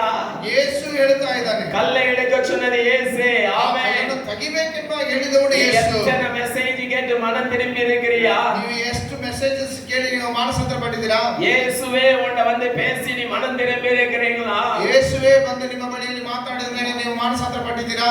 எத்தனை பேர் மனம் திரும்பி இருக்கிறீங்க? ಎಷ್ಟು ಜನ ಮಾನಸಾಂತರ ಪಟ್ಟಿದ್ದೀರಾ? எப்படி இயேசு உன்னிடத்தில் வந்து உன்னை ஆசீர்வதிக்க முடியும்? ಹೇಗೆ ಯೇಸು ನಿನ್ನ ಬಳಿಯಲ್ಲಿ ಬಂದು ನಿನ್ನ ಆಶೀರ್ವದಿಸುವುದಕ್ಕೆ ಸಾಧ್ಯ? வேதம் சொல்லி கொடுக்கிறது. ವಾಕ್ಯ ಹೇಳುವಂತದ್ದಾಗಿದೆ. கல்லை எடுத்து நீ தூர போட வரைக்கும் ஆண்டவர் அற்புதம் செய்ய மாட்டாரு. ಆ ಕಲ್ಲನ್ನು ತೆಗೆದು ಹಾಕುವ ತನಕ ದೇವರು ನಿನಗೆ ಆಶೀರ್ವಾದ ಮಾಡಲಿಕ್ಕೆ அந்த ಆಗುವುದಿಲ್ಲ. பாவ கல்லை தூக்கி நீ தூர போட வரைக்கும் இயேசு அற்புதம் செய்ய மாட்டாரு. ಪಾಪದ ಕಲ್ಲನ್ನು ನೀನು ತೆಗೆದು ಹಾಕುವ ತನಕ ಯೇಸು ನಿನಗೆ ಅದ್ಭುತ ಮಾಡುವುದಕ್ಕೆ ಸಾಧ್ಯವಿಲ್ಲ. இயேசுவால கல்லே வெளியே வான்னு சொன்னா கல் வந்துருக்கும். ಯೇಸು ಆ ಕಲ್ಲನ್ನು ನೋಡಿ ನೀನು ಆಚೆ ಬಾ ಎಂಬುದಾಗಿ ಹೇಳುವುದಾದ್ರೆ ಆ ಕಲ್ಲು ಆಟೋಮ್ಯಾಟಿಕ್ ಆಗಿ ಬಂದ್ಬಿಡುತ್ತೆ. ஆண்டவர் செய்கிற காரியம் என்ன தெரியுமா? ಆದ್ರೆ ಕರ್ತನು ಮಾಡುವ ಕಾರ್ಯ ಏನು ಗೊತ್ತಾ? வாழ்க்கை இயேசு பார்க்கிறாரு. ನಿಮ್ಮ ಜೀವಿತವನ್ನು ಯೇಸು ನೋಡ್ತಿದ್ದಾನೆ. வேலை செய்யற இடத்துல வாழ்க்கை ஆண்டவர் பார்க்கிறாரு. ಕೆಲಸ ಮಾಡುವ ಸ್ಥಳದಲ್ಲಿ ನಿನ್ನ ಕಾರ್ಯವನ್ನು ಯೇಸು ನೋಡ್ತಿದ್ದಾನೆ. சொல்லுங்க, இயேசுவே கல்லை நான் எடுக்கிறேன் ஆண்டவரே. ನೀವು ಹೇಳ್ರಿ, ಯೇಸುವೇ ಈ ಕಲ್ಲನ್ನು ನಾನು ತೆಗೆದಾಕ್ತೀನಿ அந்த கல்லை எடுக்கிறேன் ஆண்டவரே. ಮತ್ತೆ ನಾನು ಕಲ್ಲನ್ನು ತೆಗೆದು ಬಿಡ್ತೀನಿ ಸ್ವಾಮಿ. எடுக்கிறேன் அறிக்கை பண்ணுங்க, அறிக்கை பண்ணுங்க. ನೀವು ಈಗಲೇ ಆ ಒಂದು ಕಲ್ಲನ್ನು ತೆಗಿತೀನಿ ಎಂಬುದು ಅರಿಕೆ அந்த ಮಾಡಿ. கல்லுதான் என் வாழ்க்கையில தடை. ಆ ಕಲ್ಲೇ ನನ್ನ ಒಂದು ಅದ್ಭುತಕ್ಕೆ ತಡೆಯಾಗಿದೆ. ஒருவேளை இச்சையின் ஆவி, ಒಂದು ವೇಳೆ ಇಚ್ಛೆಯ ಒಂದು ದುರಾತ್ಮ, இல்லைன்னா ಜೀವನத்தின் பெருமை, ಇಲ್ಲ ಅಂತಂದ್ರೆ ಆ ಒಂದು ಬದುಕಿನ ಬದುಕು ಬಾಳಿನ ಡಂಬ, ಜೀವನத்தின் பெருமை, ಬದುಕು ಬಾಳಿನ ಡಂಬ, ಅನೇಕ ಆಸೆಗಳು, ಅನೇಕ ಆಶಯಗಳು, ಅನೇಕ ಮೋಹங்கள், ಅನೇಕ ಮೋಹಗಳು, களிலாட்டங்கள் ಮತ್ತು ಮೋಸದ ಒಂದು ಕಾರ್ಯಗಳು, நிறைய காரியங்களை வேதம் சொல்லுகிறது. ಅನೇಕ ಕಾರ್ಯಗಳನ್ನು ಕರ್ತನ ವಾಕ್ಯ ಹೇಳುತ್ತದೆ. இதெல்லாம் நீ எடுத்தாதான் ಆ ರೀತಿಯಾದ ಕಲ್ಲುಗಳನ್ನು ತೆಗೆದರೆ ಮಾತ್ರ ಯೇಸು உன்னிடத்தில் வந்து உனக்கு அற்புதம் செய்ய ಯೇಸು முடியும். ನಿನ್ನ ಬಳಿಯಲ್ಲಿ ಬಂದು ನಿನಗೆ ಅದ್ಭುತ ಮಾಡೋದಕ್ಕೆ ಸಾಧ್ಯ. ஆண்டவர் அநேக இடத்துல சொல்லுவார் ಶಿಷ್ಯர்களிடத்துல, ಕರ್ತನು ಅನೇಕ ರೀತಿಯಲ್ಲಿ ಶಿಷ್ಯರಿಗೆ ಹೇಳ್ತಾರೆ, நீ ஒரு குழந்தையை போல பிறவாவிட்டால், ನೀನು ಒಂದು ಮಗುವಂತೆ ಮಾರ್ಪಾಡು ಹೊಂದದಿದ್ದರೆ நீ பரலோக ராஜ்யத்தில் பிரவேசிப்பதில்லை. ರಾಜ್ಯದಲ್ಲಿ ಸೇರುವುದಿಲ್ಲ ಎಂಬುದಾಗಿ ಹೇಳ್ತಾರೆ. என்னுடைய நாமத்தினால நான் தீர்க்க தரிசனம் சொன்னேன். ಕರ್ತನೇ, ನಿನ್ನ ನಾಮದಲ್ಲಿ ನಾನು ಪ್ರವಾದನೆ ಮಾಡಿದಿನಲ್ಲ, உம்முடைய நாமத்தினால அற்புதங்களை செய்திருக்கிறேன். ನಾಮದಲ್ಲಿ ನಾನು ಅದ್ಭುತ ಮಾಡಿದಿನಲ್ಲ. இயேசு உங்களை பார்த்து என்னை பார்த்து சொல்லுகிறார், ಆಗ ಯೇಸು ನಿನ್ನನ್ನು ಕುರಿತು ಆತನು ಹೇಳ್ತಾನೆ, நான் உன்னை அறியவில்லை, ನನಗೆ ನೀನು ಯಾರೋ ಗೊತ್ತಿಲ್ಲ, நீ எனக்கு யார் என்று தெரியாதே, ನನಗೆ ಯಾರು ಎಂಬುದಾಗಿ ಗೊತ್ತೇ ಇಲ್ಲ ಎಂಬುದಾಗಿ ಹೇಳ್ತಾನೆ. பார்த்ததில்லை என்று சொல்லிவிடுவாரே. ನಾನು ನಿನ್ನನ್ನು அறிಯುವುದಿಲ್ಲ ಎಂಬುದಾಗಿ ಹೇಳ್ತಾನೆ. இந்த இரவில் உங்கள் கல்லுகளை எடுத்து ಈ போடுங்கள். ರಾತ್ರಿಯಲ್ಲಿ ಆ ಕಲ್ಲುಗಳನ್ನು ನಾವು ತೆಗೆದು ಹಾಕುವಾಗ உன் பாவத்தை மறைக்கிறவன் வாழ்வடைய மாட்டான். ಪಾಪವನ್ನು ಒಪ್ಪಿಕೊಳ್ಳದೆ ಆತನು ಮರೆ ಮಾಡುವವನು ಆತನು ಜಯಿಸುವುದಿಲ್ಲ. அவைகளை அறிக்கை செய்து விட்டு விடுகிறவனோ ಆದ್ರೆ ಆ ಪಾಪಗಳನ್ನು ಅರಿಕೆ ಮಾಡಿ ಬಿಟ್ಟು ಬಿಡುವವನಿಗೆ தேவனுடைய இரக்கத்தை பெறுவான். ಕರ್ತನ ಆ ಒಂದು ಕನಿಕರವನ್ನು ರಕ್ಷಣೆಯನ್ನು ಕಾಣುತ್ತಾನೆ. நான் திரும்ப உங்களிடத்துல சொல்லுகிறேன், ಮತ್ತೆ ಮತ್ತೆ ನಿಮ್ಗೆ ಹೇಳ್ತೀನಿ, சில மனுஷர்கள் ஏன் ஊழியத்துல விழுந்து போகிறாங்க தெரியுமா? ಕೆಲವು ಮನುಷ್ಯರು ಯಾಕೆ ಸೇವೆಯಲ್ಲಿ ಬಿದ್ದು ಹೋಗ್ತಾರೆ ಗೊತ್ತಾ? என்னிடத்துல அநேகர் கேட்கிறாங்க. ನನ್ನ ಬಳಿಯಲ್ಲಿ ಅನೇಕರು ಕೇಳ್ತಾರೆ.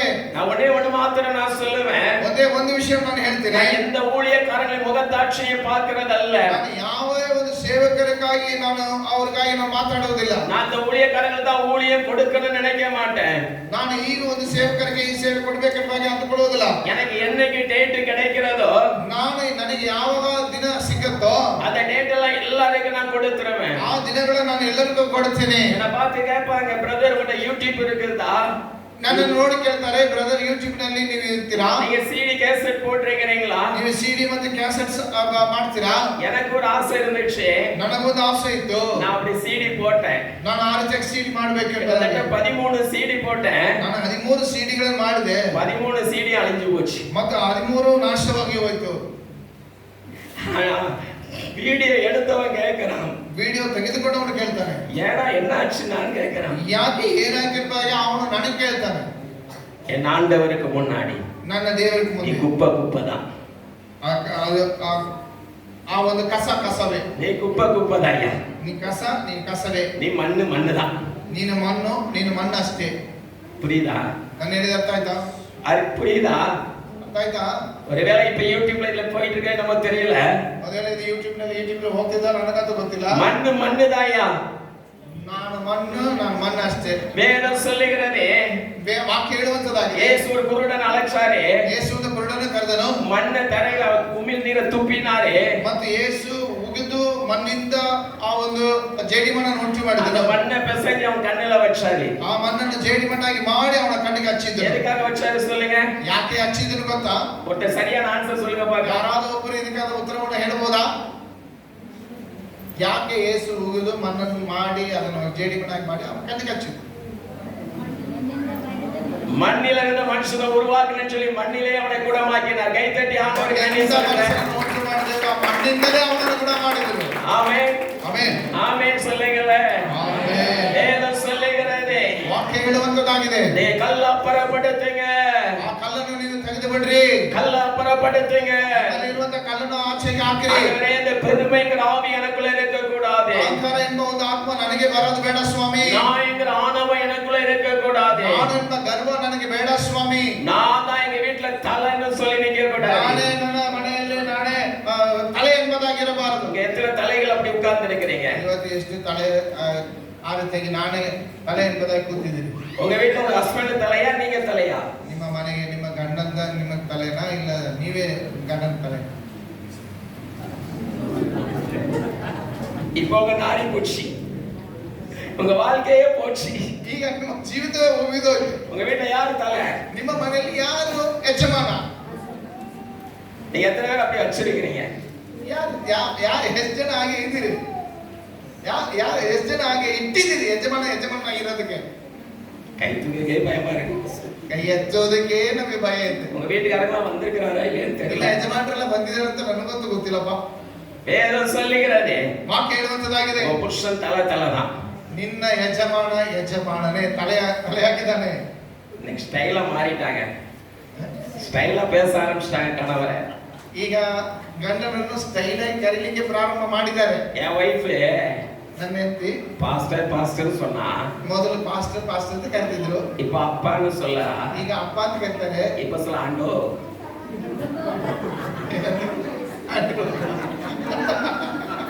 ಆಂಡ್ರೂ ಅಂತ ಕರೀತಾರಂತೆ. அல்லேலூயா. ಆಂಡ್ರೂ சொல்லிಲ್ಲ. சாதாரண ஜீவோ. பாருங்க, ನೋಡ್ರಿ, ஜனங்கள் மாறிட்டே இருக்கிறாங்க. ಜನರು ಬದಲಾವಣೆ ಆಗ್ತಿದ್ದಾರೆ. சரியான மனம் திரும்புதல் இல்லை, ಸರಿಯಾದ ಪಶ್ಚಾತ್ತಾಪ ಇಲ್ಲ. சபை சரியாய் மனம் திரும்பவில்லை, ನಾವು ಸರಿಯಾದ ಒಂದು ಪಶ್ಚಾತ್ತಾಪಕ್ಕೆ ಬಂದಿಲ್ಲ. விசுவாசிகள் சரியாய் வேதத்தை படிக்கவில்லை.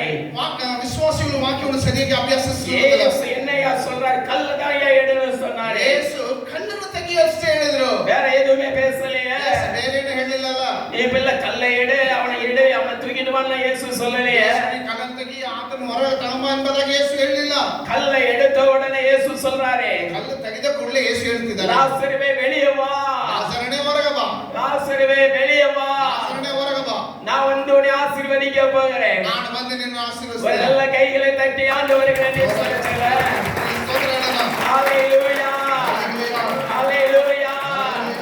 முதலாவது இயேசுவை அழைங்கள், ಮೊದಲಾவது ಯೇಸುವನ್ನು ಕರಿಬೇಕು. இரண்டாவது பாதத்தில் விழுந்து விடுங்கள், ಎರಡನೇದಾಗಿ ಆತನ ಪಾದದಲ್ಲಿ ನೀವು ಬೀಳಿರಿ. மூன்றாவது வேதம் சொல்லுகிறது, ಮೂರನೇದಾಗಿ ವಾಕ್ಯ ಹೇಳುವಂತದಾಗಿದೆ, வாழ்க்கையில் இருக்கிற பாவ கல்களை எடுத்து விடுங்கள். ಜೀವಿತದಲ್ಲಿ ಇರುವಂತಹ ಪಾಪ ಕಳೆಗಳನ್ನು ತೆಗೆದುಹಾಕ್ರಿ. நான்காவதாக, ನಾಲ್ಕನೇ ವಿಷಯ, கடிகாரம் ரொம்ப ஸ்பீடா போகுது. நான்காவதாக, ನನಗೆ ಗೊತ್ತಾಗ್ತಲ್ಲ, ಬೇಗನೆ ಹೋಗ್ತಾ ಇದೆ. ನಾಲ್ಕನೇ ವಿಷಯ சிம்பிளா சொல்லி முடிச்சிடுறேன். ನಾನು ಸರಳವಾಗಿ ಮುಗಿಸ್ಬಿಡ್ತೀನಿ. ஆண்டவர் சொல்றாரு, ಕರ್ತನು ಹೇಳ್ತಾನೆ, என்ன விசுவாசி, ನೀನು ನನ್ನನ್ನು ವಿಶ್ವಾಸ உங்க ಮಾಡು. பக்கத்துல பார்த்து சொல்லுங்க, ಈ ಪಕ್ಕದಲ್ಲಿರೋರು ನೋಡಿ ಹೇಳ್ರಿ, நல்ல கைய பிடிச்சு சொல்லுங்களேன். ಚೆನ್ನಾಗಿ ಕೈಯನ್ನು ಹಿಡ್ಕೊಂಡು ಹೇಳ್ರಿ. உங்க வாழ்க்கையில ನಿಮ್ಮ ಜೀವಿತದಲ್ಲಿ அவன கையில பக்கத்துல ಕೈ பிடிக்க, ಎತ್ತಿಲ್ಲ, ಕೈ ತಂದಿದ್ದೀರ, எங்க ಕೈ பின்னாடி ಹಿಡ್ಕೊಳ್ಳಿ. சேல இருக்க பிடிக்கா எல்லாரும் நல்லா பிடிச்சுவாங்க, கைய பிடிச்சுவாங்க. ಚೆನ್ನಾಗಿ ಹಿಡ್ಕೊಳ್ಳಿ. இயேசு மாத்திர விசுவாசி, ಯೇಸುನ ಮಾತ್ರ ವಿಶ್ವಾಸ, இயேசுடைய வார்த்தையை நம்புங்க, ಯೇಸುನ ಮಾತನ್ನು ನಂಬರಿ, அவரை மாத்திர நம்புங்க, அவரை மாத்திர விசுவாசிங்க. நீங்க மரித்தாலும் ನೀವು ಸತ್ತರು பிழைத்திருப்பீங்க. ನೀವು ಎದ್ದೇಳ್ತೀರಿ, ನೀವು ಬದುಕ್ತೀರಿ. ஆமென், ஆமென். விளங்கிச்சா விளங்கி போச்சா?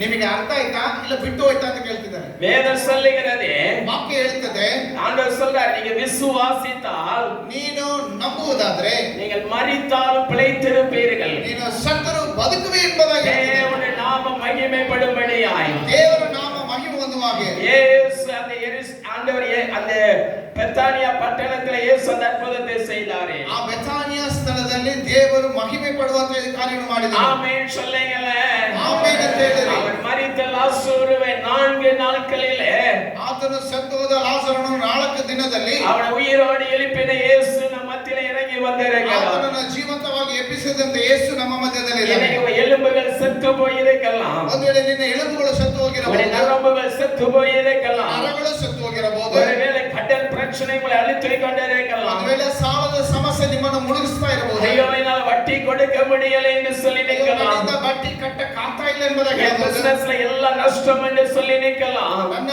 ಆ ಒಂದು ಬಿಸಿನೆಸ್ ಅಲ್ಲಿ ಎಲ್ಲ ಸತ್ತು ಹೋಗಿದೆ ಎಂಬುದಾಗಿ ಹೇಳಬಹುದು, என்னால ஜெபிக்க முடியல என்று சொல்லி நிற்கலாம். ನನ್ನಿಂದ ಪ್ರಾರ್ಥನೆ ಮಾಡಕ್ಕೆ ಆಗಲ್ಲ ಎಂಬುದಾಗಿ இயேசு உங்களை பார்த்து சொல்லுகிறாரே, ಆ ಯೇಸು ನಿನ್ನ ನೋಡಿ ಹೇಳ್ತಿದ್ದಾನೆ, இயேசு உங்களை பார்த்து சொல்லுகிறாரே, ಯೇಸು ನಿನ್ನ ನೋಡಿ ಹೇಳ್ತಿದ್ದಾನೆ, நீங்க விசுவாசிங்க, ನೀನು ನಂಬು, நீங்க விசுவாசிங்க, ನೀನು ನಂಬು, நீ விசுவாசித்தால் தேவனுடைய மகிமையை காண்பாய். ನೀನು ನಂಬುವುದಾದ್ರೆ ದೇವರ ಮಹಿಮೆಯನ್ನು ಕಾಣುತ್ತಿ, விசுவாசிக்கிறவன் மரித்தாலும் பிழைப்பான். ಸತ್ತವನು ನಂಬುವುದಾದ್ರೆ ಬದುಕುತ್ತಾನೆ. எத்தனை பேர் இந்த இயேசுவை நம்புகிறீங்க? ನೀವು ಎಷ್ಟು ಜನ ಯೇಸುವನ್ನು ನಂಬುತ್ತೀರಿ? நான் சொல்றேங்க ஐயா, ನಾನು ಹೇಳ್ತೇನೆ, ஆண்டர்சன் சொல்லிட்டு வந்தாரு, ನನಗೆ ஆண்டர்சன் என் வீட்டுல பேசுவாங்க, ಆಂಡ್ರೂ ನನ್ನ ಸಂಗಡ ಮಾತಾಡ್ತಿದ್ರು ಮನೆಯಲ್ಲಿ. அவ பொண்ணுட்ட சொன்னாரு, ಅವರು ತನ್ನ ಮಗು ಹತ್ರ ಹೇಳ್ತಿದ್ರು, உங்க மாமா கூட ஊழியத்துக்கு போனா ಮಾಮ ಜೊತೆ ಸೇವೆಗೆ ಹೋದ್ರೆ சோறே கிடைக்காதீங்க. ಊಟ ಟೈಮ್ ಸಿಗಲ್ಲ. அவர் எப்பதான் வருவார்னு தெரியாது. ಅವ್ರು ಯಾವಾಗ ಮುಗಿಸ್ತಾರೋ ಗೊತ್ತಿಲ್ಲ. என் அனுபவம் பேசுது. ಒಂದು ಪ್ರೀತಿಯಿಂದ ಅನುಭವ ಮಾತಾಡ್ತಿದೆ. நான் சொல்லுவேன் ஜீசஸ் ரெடிம்ஸ்ல ನಾನು ಹೇಳ್ತೀನಿ ಯೇಸು ಬಿಡಿಸುತ್ತಾನೆ ಸೇವೆಯಲ್ಲಿ நான் ஊழியத்துல இருக்கிறதுனால ನಾನು ಸೇವೆಯಲ್ಲಿ ಇರುವ ಕಾರಣ தமிழ்நாட்டுல 19 மாவட்டத்துல இந்த மீட்டிங் நடக்கிறது. ತಮಿಳುನಾಡಿನಲ್ಲಿ 19 ಜಿಲ್ಲೆಗಳಲ್ಲಿ ಅಲ್ಲಿ ಕೂಟಗಳು ನಡೀತಾ ಇರ್ತದೆ. திறப்பின் வாசல் கூட்டம் நடக்கிறது. ಆ ಒಡಕಿನಲ್ಲಿ ನಿಲ್ಲುವ ಆ ಒಂದು ಪ್ರಾರ್ಥನೆ ಇರ್ತದೆ. நான் இருக்கிற போதகர்கிட்ட சொல்லுவேன். ನಾನು ಅಲ್ಲಿರುವಂತ ಸಭಾಪಾಲಕರಿಗೆ அங்க ಹೇಳ್ತೀನಿ. இருக்கிற சேலம் எஸ்பி தான் அந்த மீட்டிங்கை நடத்துறாரு. போலீஸ் டிபார்ட்மெண்ட் ಸೇಲಂ ಅಲ್ಲಿ ಒಂದು ಎಸ್ಪಿ ಇದ್ದಾರೆ. ಅವರು ಅದನ್ನು ಕೂಟಗಳನ್ನು ಏರ್ಪಡಿಸ್ತಾರೆ. அவர் தான் எங்களை அனுப்புவாரு. ಅವರೇ ನಮ್ಮನ್ನು ಕಳಿಸ್ತಾರೆ. நான் அண்ணன் தான் சொல்லுவேன் அவரை. ನಾನು ಅವರನ್ನ ಅಣ್ಣನ ಅಂತ ಹೇಳ್ತೀನಿ. அவர் சொல்லிட்டேன் யாரெல்லாம் சோம்பேறியா இருக்கிறாங்களோ ನಾನು ಅವ್ರಿಗೆ ಹೇಳಿದೆ ಯಾರು ಸೋಮಾರಿಗಳಾಗಿದ್ದಾರೋ அவங்களை என் கூட அனுப்புங்கன்னு கேட்பேன். ಅವರ ನನ್ನ ಸಂಗಡ ಕಳಿಸ್ರಿ ಅಂತ. யாருமே வர மாட்டாங்க. ಯಾರು ನನ್ನ ಸಂಗಡ ಬರೋದಿಲ್ಲ. இவர் கூட வந்தா ಇವ್ರ ಜೊತೆ ಹೋದ್ರೆ 1 மணி 2 மணிக்கு தான் சோறு கிடைக்கும். ಮಧ್ಯರಾತ್ರಿ 1 ಗಂಟೆ 2 ಗಂಟೆಗೆ ಊಟ ಸಿಗ್ತದೆ. ராத்திரி 2 மணிக்கு தான் சாப்பாடு. ರಾತ್ರಿ ಎಷ್ಟು ಗಂಟೆ ಎಷ್ಟೊತ್ತಿಗೆ ಊಟ ಮಾಡೋದು. அங்க போனா எங்கேயாவது ரயில்வே ஸ்டேஷன்ல தான் கையேந்தி பவன் கிடைக்கும். ಕೆಲವೊಮ್ಮೆ ರಾತ್ರಿ ಎಲ್ಲಿ ಊಟ ಸಿಗದೆ ಇದ್ದಾಗ ರೈಲ್ವೆ ಸ್ಟೇಷನ್ ಹೋದ್ರೆ ಏನಾದ್ರು ತಿನ್ನಕ್ ಸಿಗ್ತದೆ. அதத்தானே அவர் பொண்ணுகிட்ட சொன்னாரு. ಅದನ್ನೇ ನಾನು ನನ್ನ ಮಗಳಿಗೆ ಹೇಳ್ತೇನೆ. உங்க மாமா கூட போவே கூடாது. ನಿಮ್ಮ ಮಾಮ ಜೊತೆ ಸೇವೆಗೆ ಹೋಗಬಾರ್ದು ಅಂತ. ஒருவேளை நான் சொல்றேன். ನಾನು ಹೇಳ್ತೀನಿ ನಿಮಗೆ சரீரம் எப்படி இருந்தாலும் ನನ್ನ ಶರೀರ ಈ ರೀತಿಯಾಗಿದ್ರು என் சரீரத்துக்குள்ள ஒருத்தர் இருக்கிறாரு. ನನ್ನ ಶರೀರದೊಳಗೆ ಒಬ್ಬನಿದ್ದಾನೆ. அவர்தான் இயேசு. ಆತನೇ ಯೇಸು. அவர்தான் என்னை நடக்க பண்ணுகிறார். ಆತನೇ ನಾನು ನಡೆಯುವಂತೆ ಮಾಡ್ತಾನೆ. நான் முதல் முறையா அண்ணனை பார்க்கும்போது ನಾನು ಮೊದಲನೇ ಸಲ ಅಣ್ಣನ ನೋಡುವಾಗ இவர் யாருன்னு எனக்கு தெரியாத சாட்சி மாத்திரம் சொல்லி நான் ஜெபிக்க போறோம். ಇವರು ಯಾರಂತ ನನಗೆ ಪರಿಚಯ ಇಲ್ಲ. ಅವ್ರು ಯಾರಂತ ನನಗೆ ಪರಿಚಯ. ಇವ್ರಿಗೆ ಪರಿಚಯ ಇಲ್ಲ. ನಾನು ಯಾರಂತ ಅವ್ರಿಗೆ ಪರಿಚಯ ಇಲ್ಲ. நான் தும்கூர் ஸ்டேஷன்ல வந்து இறங்கினேன். ನಾನು ತುಮಕೂರು ಸ್ಟೇಷನ್ ಬಂದು ಇಳಿದಿದ್ದೆ. நான் சொன்னேன் அண்ணே நான் உங்களை பார்த்துட்டேன் போன்ல பேசுறோம் 2 பேரும். ನಾವಿಬ್ಬರು ಫೋನಲ್ಲಿ ಮಾತಾಡ್ಕೊಳ್ತಿದ್ವಿ. ಅಣ್ಣ ನಾನು ನಿಮ್ಮನ್ನು ನೋಡಿದ್ದೀನಿ ಎಂಬುದಾಗಿ ನಾನು ಹೇಳಿದೆ. நான் உங்களை பார்த்துட்டேன்னா நான் வெளியே வந்துடுறேன் நீங்க அங்க நில்லுங்கன்னு சொன்னேன். ನೀವು ಅಲ್ಲೇ ಇರ್ರಿ, ಹೊರಗಡೆ ಇರ್ರಿ, ನಾನು ಬಂದ್ಬಿಡ್ತೀನಿ ಎಂಬುದಾಗಿ ಹೇಳಿದೆ. நான் லிஃப்ட்ல ஏறி இறங்கி வந்துடுறேன்னு சொன்னேன். ನಾನು ಲಿಫ್ಟ್ ಅಲ್ಲಿ ಹತ್ತಿ ಇಳಿದು ಬರ್ತೀನಿ ಎಂಬುದಾಗಿ ಹೇಳಿದೆ. இவர் சொன்னாரு ಇವರು ಹೇಳಿದ್ರು இல்ல நீங்க இன்ஜினை பார்த்து நடந்து வாங்கன்னு சொல்லிட்டாரு. ನೀವು ಇಂಜಿನ್ ಕಡೆ ಹಾಗೆ ಮುಂದೆ ಬರ್ರಿ ಎಂಬುದಾಗಿ ಹೇಳಿದ್ರು. 3 நாள் ட்ரெஸ் வச்சிருக்கிறேன். 3-4 ಬಟ್ಟೆಗಳನ್ನು ಬೈಕಲ್ಲಿ ಇಟ್ಟಿದ್ದೇನೆ. கொஞ்சம் திருநெல்வேலி அல்வாவும் வச்சிருக்கிறேன். ನೆಲವೇಲಿಯಿಂದ ತಂದ ಹಲ್ವಾಣವನ್ನು ಇಟ್ಟುಕೊಂಡಿದ್ದೇನೆ. அப்படியாத பாஸ் நல்லா ஐஸ் வைக்கலாம் தான். பாருங்க அப்படியே அந்த இன்ஜினை பார்த்து நடன்னு சொல்லிட்டாரு. ಇವರು ಲಿಫ್ಟ್ ಹತ್ತಬೇಡ್ರಿ, ನೀವು ಇಂಜಿನ್ ಕಡೆ ಬರ್ರಿ ಎಂಬುದಾಗಿ ಕರೆದ್ರು. நான் லக்கேஜ போட்டு நடக்கிறேன். ನಾನು ಆ ಲಗೇಜ್ ಬ್ಯಾಗ್ ಎತ್ಕೊಂಡು ನಡೀತಾ ಇದ್ದೇನೆ. இவர் நல்ல ஒரு டி-ஷர்ட் போட்டுட்டு நல்ல ಪ್ಯಾಂಟ್ போட்டு ಹೈಟ್ ಅಂಡ್ ವೆಯ್ಟ್ ನಿಂತಿದ್ದಾರೆ. ಇವರು ಟಿ-ಶರ್ಟ್ ಹಾಕೊಂಡು ಅವರು ಒಂದು ಹೈಟ್ ಅಂಡ್ ವೆಯ್ಟ್ ಚೆನ್ನಾಗಿ ನಿಂತಿದ್ದಾರೆ. ಫಸ್ಟ್ ಪ್ಲಾಟ್ಫಾರ್ಮ್ ನಲ್ಲಿ ನಿಂತಿದ್ದಾರೆ. ಇವರು ಮೊದಲನೇ ಪ್ಲಾಟ್ಫಾರ್ಮ್ ಅಲ್ಲಿ ನಿಂತಿದ್ದಾರೆ. நான் 3வது ಪ್ಲಾಟ್ಫಾರ್ಮ್ ல ಕಷ್ಟಪಡ್றேன். ನಾನು 3ನೇ ಪ್ಲಾಟ್ಫಾರ್ಮ್ ಅಲ್ಲಿ ಕಷ್ಟಪಡ್ತಾ ಇದ್ದೇನೆ. என்னால நடக்க முடியல. ನನ್ನಿಂದ ನಡೆಯಕ್ಕೆ ಆಗ್ತಿರ್ಲಿಲ್ಲ. நடக்கத பார்த்த உடனே ನಾನು ನಡ್ಕೊಂಡು ಬರೋದನ್ನ ನೋಡಿದ ಕೂಡಲೇ ಟ್ರೈನ್ வருதா வரலையான்னு பார்க்கல. ಟ್ರೈನ್ வருதா வரலையான்னு பார்க்கல. ಟ್ರೈನ್ ಬರ್ತದಾ ಇದೆಯಾ ಎಂಬುದಾಗಿ ಇವರು ನೋಡ್ಲಿಲ್ಲ. அப்படியே பிளாட்ஃபார்ம்ல இருந்து கீழே குதிச்சிட்டாரு. ಅವರು ಅಲ್ಲಿಂದ ಹಂಗೆ ಟ್ರ್ಯಾಕ್ ಅಲ್ಲಿ ಹಾರಿದ್ರು. குதிச்சு அந்த 3வது பிளாட்ஃபார்ம்ல வந்து ಆ 3ನೇ ಪ್ಲಾಟ್ಫಾರ್ಮ್ ಗೆ ಓಡಿ ಬಂದು என்னை கட்டி பிடிச்சு ನನ್ನನ್ನು ಅಪ್ಪಿಕೊಂಡು சாரி அண்ணா, ವೆರಿ ಸಾರಿ, சாரி அண்ணா, ನಾ ಸಾರಿ சொல்றாரு. ಅವ್ರು ಹೇಳಿದ್ರು. நான் ஏன் சொல்றேன்னா ನಾನು ಯಾಕೆ ಇದನ್ನ ಹೇಳ್ತೀನಿ ಅಂತಂದ್ರೆ ஏன் சொல்றேன்னு சொன்னா ನಾನು ಯಾಕೆ ಇದನ್ನ ಹೇಳ್ತೀನಿ ಅಂತಂದ್ರೆ அனாதி சிநேகத்தால் என்னை நேசித்தீரையா, காருண்யத்தினால் என்னை இழுத்து கொண்டீரே. பாடல் அருமையான பாடல். ಅದೊಂದು ಸುಂದರವಾದ ಒಂದು ಹಾಡು. நான் எங்க பிறந்தோனோ எங்க வளர்ந்தோனோ எனக்கு தெரியாது. ನಾನು ಎಲ್ಲೋ ಹುಟ್ಟಿ ಎಲ್ಲೋ ಬೆಳೆದವನು. இந்த எனக்கு மீடியம் என்ன சொல்லுவாங்க, எனக்கு வந்து சொல்லப்போனா என்னோட டிரான்ஸ்லேஷன் மட்டும் பண்ண வராங்க. ನನಗೆ ಅವರು ಭಾಷಾಂತರ ಮಾಡೋದಕ್ಕೆ ಮಾತ್ರ ಬರ್ತಿದ್ದಾರೆ. அவருடைய சொந்த காசை செலவு பண்ணி ಅವರು ಸ್ವಂತ ಹಣವನ್ನು ವೆಚ್ಚ ಮಾಡಿ அவர் ತುಮಕೂರ್ல இருந்து கார்ல கூட்டிட்டு வராரு. ತುಮಕೂರಿಂದ ನನ್ನನ್ನು ಕಾರಲ್ಲಿ ಕರ್ಕೊಂಡು ಬರ್ತಿದ್ದಾರೆ. நான் எந்த பணமும் அவருக்கு நான் கொடுக்கல. ನಾನು ಯಾವುದೇ ಹಣವನ್ನು ಅವ್ರಿಗೆ ಕೊಡೋದಿಲ್ಲ. ஒருவேளை நீங்க தவறா எடுத்துறாதீங்க. ನೀವು ಒಂದು ತಪ್ಪಾಗಿ ತಿಳಿದುಕೊಳ್ಳಬೇಡ್ರಿ. என் பாரத்தை நான் சொல்றேன். ನನ್ನ ಭಾರವನ್ನು ನಿಮಗೆ ನಿಮ್ಗೆ ಹೇಳ್ತಿದ್ದೇನೆ, என்னால் நடக்க முடியாதவர்களுக்கு ನನ್ನಿಂದ ನಡೆಯಕ್ಕಾಗಲ್ಲ ಎಂಬುದಾಗಿ அவங்க சொன்னாங்க, உன்னை நான் பெல்லாரில காமிச்சு கொடுக்குறப்பா. ನಾನು ನಿಮ್ಮನ್ನು ಬಳ್ಳಾರಿಗೆ ಪರಿಚಯ ಮಾಡ್ತೀನಿ. அப்பதான் டேனியல் என்னோட அறிமுகமானார்கள். ಆಗ ಡ್ಯಾನಿಯಲ್ ನಮಗೆ ಪರಿಚಯ ಆದರು. நான் என் மனைவி பிள்ளைகளோடு நாங்கள் முதல் முறையாக வந்தோம். ನಾನು ಡ್ಯಾನಿಯಲ್ ಮನೆಗೆ ಹೆಂಡತಿ ಮಕ್ಕಳೊಂದಿಗೆ ನಾನು ಬಂದಿದ್ದೆ ಮೊದಲನೇ ಬಾರಿಗೆ. நான் இன்னைக்கு அண்ணன் காலையில சாயங்காலம் நான் சொன்ன ஒரு விஷயம் என்ன தெரியுமா? ನಾನು ಅಣ್ಣನ ಸಂಗಡ ಇವತ್ತು ಸಾಯಂಕಾಲ ಹಂಚಿಕೊಂಡ ಒಂದು ವಿಷಯ, இந்த பெல்லாரி டிஸ்ட்ரிக்ட் ಈ ಬಳ್ಳಾರಿ ಡಿಸ್ಟ್ರಿಕ್ಟ್ என்னுடைய ஊருன்னு சொன்னேன். ನನ್ನ ಊರು ಎಂಬುದಾಗಿ ಹೇಳಿದ್ದೇನೆ. எங்கேயோ பிறந்து வந்தேன். ಎಲ್ಲೋ ಹುಟ್ಟಿದ್ದೇವೆ, ஏதோ ஒரு ரயில்வே ஸ்டேஷன்ல சந்திப்பு, ಎಲ್ಲೋ ರೈಲ್ವೆ ಸ್ಟೇಷನ್ ಅಲ್ಲಿ ನಾವು ಒಬ್ಬರನ್ನೊಬ್ಬರು ಭೇಟಿಯಾಗಿದ್ದೇವೆ. இன்னைக்கு ஒரு அண்ணன் தம்பி போல நாங்க இருக்கிறோம். ಇವತ್ತು ನಾವು ಪ್ರೀತಿಯ ಸಹೋದರರಾಗಿ ಇದ್ದೀವಿ. ಆಮೆನ್. நீங்க எத்தனையோ டிரான்ஸ்லேஷன் பண்ணுங்கறாங்க. ಎಷ್ಟೋ ಆ ಭಾಷಾಂತರವನ್ನು ಮಾಡ್ತಾರೆ. இவர் ஒரு டாக்டர், ಅವರು ಡಾಕ್ಟರ್. நான் படிப்பறிவில்லாத எனக்கு டிரான்ஸ்லேஷன் பண்றாங்க. ನಾನು ನನಗೆ ವಿದ್ಯಾಭ್ಯಾಸ ಇಲ್ಲ, ನನಗೆ ಟ್ರಾನ್ಸ್ಲೇಷನ್ ಮಾಡ್ತಾರೆ. உங்களுக்கு தெரிய பெல்லாரிக்குல மெடிக்கல் காலேஜ் ப்ரொஃபசர், ನಿಮಗೆ ಗೊತ್ತಿರಬಹುದು, ಒಂದೆರಡು ಮೆಡಿಕಲ್ ಕಾಲೇಜಲ್ಲಿ ಪ್ರೊಫೆಸರ್ ಆಗಿದ್ರು. எத்தனை பேருக்கு தெரியும்? நான் இவரை பெருமைக்காக நான் சொல்லல, ನಾನು ಅವರನ್ನ ಹೆಚ್ಚಿಸುವುದಕ್ಕಾಗಿ ಹೇಳ್ತಾ ಇಲ್ಲ, இவரை நான் பெருமைக்காக நான் பேசல, ಅವರನ್ನ ಹೆಚ್ಚಿಸುವುದಕ್ಕೆ ನಾನು ಹೇಳ್ತಾ ಇಲ್ಲ. நான் எதுக்காக இந்த நாமத்தை சொல்றேன்னா, அந்த விசுவாசம். ನಾನು ಏನು ಹೇಳಕ್ ಬಂದಿದೆ ಅಂತಂದ್ರೆ ಆ ಒಂದು ನಂಬಿಕೆ. அவருக்கு ஒரு விசுவாசம் என்னன்னா, ಅವರಿಗೆ ಒಂದು ನಂಬಿಕೆ ಏನಂತಂದ್ರೆ, நான் உங்களுக்கு ஹெல்ப் பண்ண வரேன், ಅಣ್ಣ ನಾನು ನಿಮಗೆ ಸಹಾಯ ಮಾಡ್ತೀನಿ ಎಂಬುದಾಗಿ. நீங்க டிரான்ஸ்லேஷன் பண்றீங்க, நம்மளுக்கு எவ்வளவு பணம் கொடுத்தாங்கன்னு அவர் அதை கேட்டதே இல்லை, நான் கேட்டதே இல்லை அவர்கிட்ட. ನಿಮಗೆ ಟ್ರಾನ್ಸ್ಲೇಷನ್ಗೆ ಎಷ್ಟು ಹಣ ಬೇಕೆಂಬುದಾಗಿ ನಾನು ಕೇಳೋದು. அதே போல உங்களுக்கு காசு எது கொடுத்தாங்கன்னா அவங்க கேட்டதே இல்லை. ನನಗೆ ಯಾರು ಏನನ್ನು ಕೊಟ್ಟರು ಅವರು ಏನು ಕೇಳೋದಿಲ್ಲ. நான் அவங்க வீட்டுக்கு தங்குறேன், ನಾನು ಅವ್ರ ಮನೆಗೆ ಇರ್ತೀನಿ. அவங்க ஹோட்டல்ல எனக்கு ரூம் புக் பண்ணி அந்த லாட்ஜ்ல புக் பண்ணி கொடுக்குறாங்க. ನನಗೆ ರೂಮ್ ಹೋಟೆಲ್ ಅಲ್ಲಿ ಬುಕ್ ಮಾಡಿ ಕೊಡ್ತಾರೆ. நான் பெல்லாரி வரனால அவங்க தான் புக் பண்ணி கொடுக்குறாங்க. ಮಲೈ ಬರೋದಾದ್ರೆ ಅವರೇ ಬುಕ್ ಮಾಡ್ತಾರೆ. அந்த காசும் அவர் தான் செய்கிறார். ಅದನ್ನು ಅವರೇ ಮಾಡ್ತಾರೆ. யோசித்து பாருங்க, ಆಲೋಚನೆ ஒரு தேவனுடைய அன்புயா, ಅದು ದೇವರ ಪ್ರೀತಿ ಅಲ್ವಾ? ஒரு மனுஷனுடைய ஏவுதல், ஒரு மனுஷனுடைய எந்த மனுஷனும் கெட்டு போக கூடாது என்பதற்காக, ಒಬ್ಬ ವ್ಯಕ್ತಿಯು ನಶಿಸಿ ಹೋಗಬಾರದು ಎಂಬುದಕ್ಕಾಗಿ, இதற்காக தான் இயேசு பெத்தானியாவுக்கு வந்தார். ಅದಕ್ಕಾಗಿ ಯೇಸು ಬೆಥಾನಿಗೆ ಬಂದ. இயேசு அதற்காக பெத்தானியாவுக்கு வந்தார். ಅದಕ್ಕಾಗಿ ಯೇಸು ಬೆಥಾನಿಯಕ್ಕೆ ಬಂದಾನೆ. இயேசு அதற்காக பெத்தானியாவுக்கு வந்த அந்த இடத்துல ஒரு எழுப்புதலுக்காய் கர்த்தர் கொண்டு வந்தார்.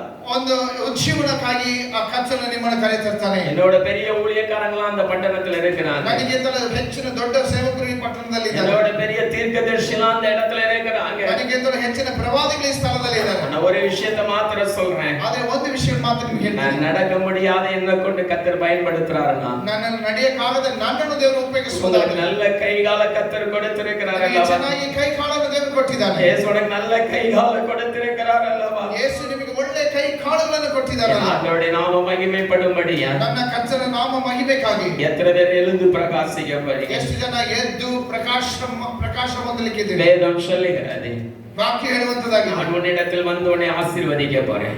ನಾನು ನಿನ್ನ ಬಳಿಯಲ್ಲಿ ಬಂದು ನಿನ್ನ ಆಶೀರ್ವದಿಸುತ್ತೇನೆ. முதலாவது நாள் பார்த்தோம், ಮೊದಲನೇ ದಿನದಲ್ಲಿ ನಾವು ನೋಡಿದ್ದೇವೆ, நான் பாவியானவனுடைய வீட்டுக்கு இயேசு போனார். ಪಾಪಿಯಾದ ಮನುಷ್ಯನ ಮನೆಗೆ ಯೇಸು ಹೋದನು. காலை வேளையில் நான் சொல்லிக் கொடுத்தேன், ಮುಂಜಾನೆಯಲ್ಲಿ ನಾನು ಇವತ್ತು ಹೇಳಿದೆ, வியாதியாய் படுத்திருந்த வீட்டுக்கு இயேசு போனார். ವ್ಯಾಧಿಯಲ್ಲಿ ಮಲಕೊಂಡಿದ್ದವಳ ಮನೆಗೆ ಯೇಸು இந்த ಹೋಗಿದ್ದಾನೆ. நாள் நம்ம தியானித்து இருக்கிறோம். ಈ ದಿನದಲ್ಲಿ ನಾವು ಧ್ಯಾನ ಮಾಡಿದ್ದೇವೆ.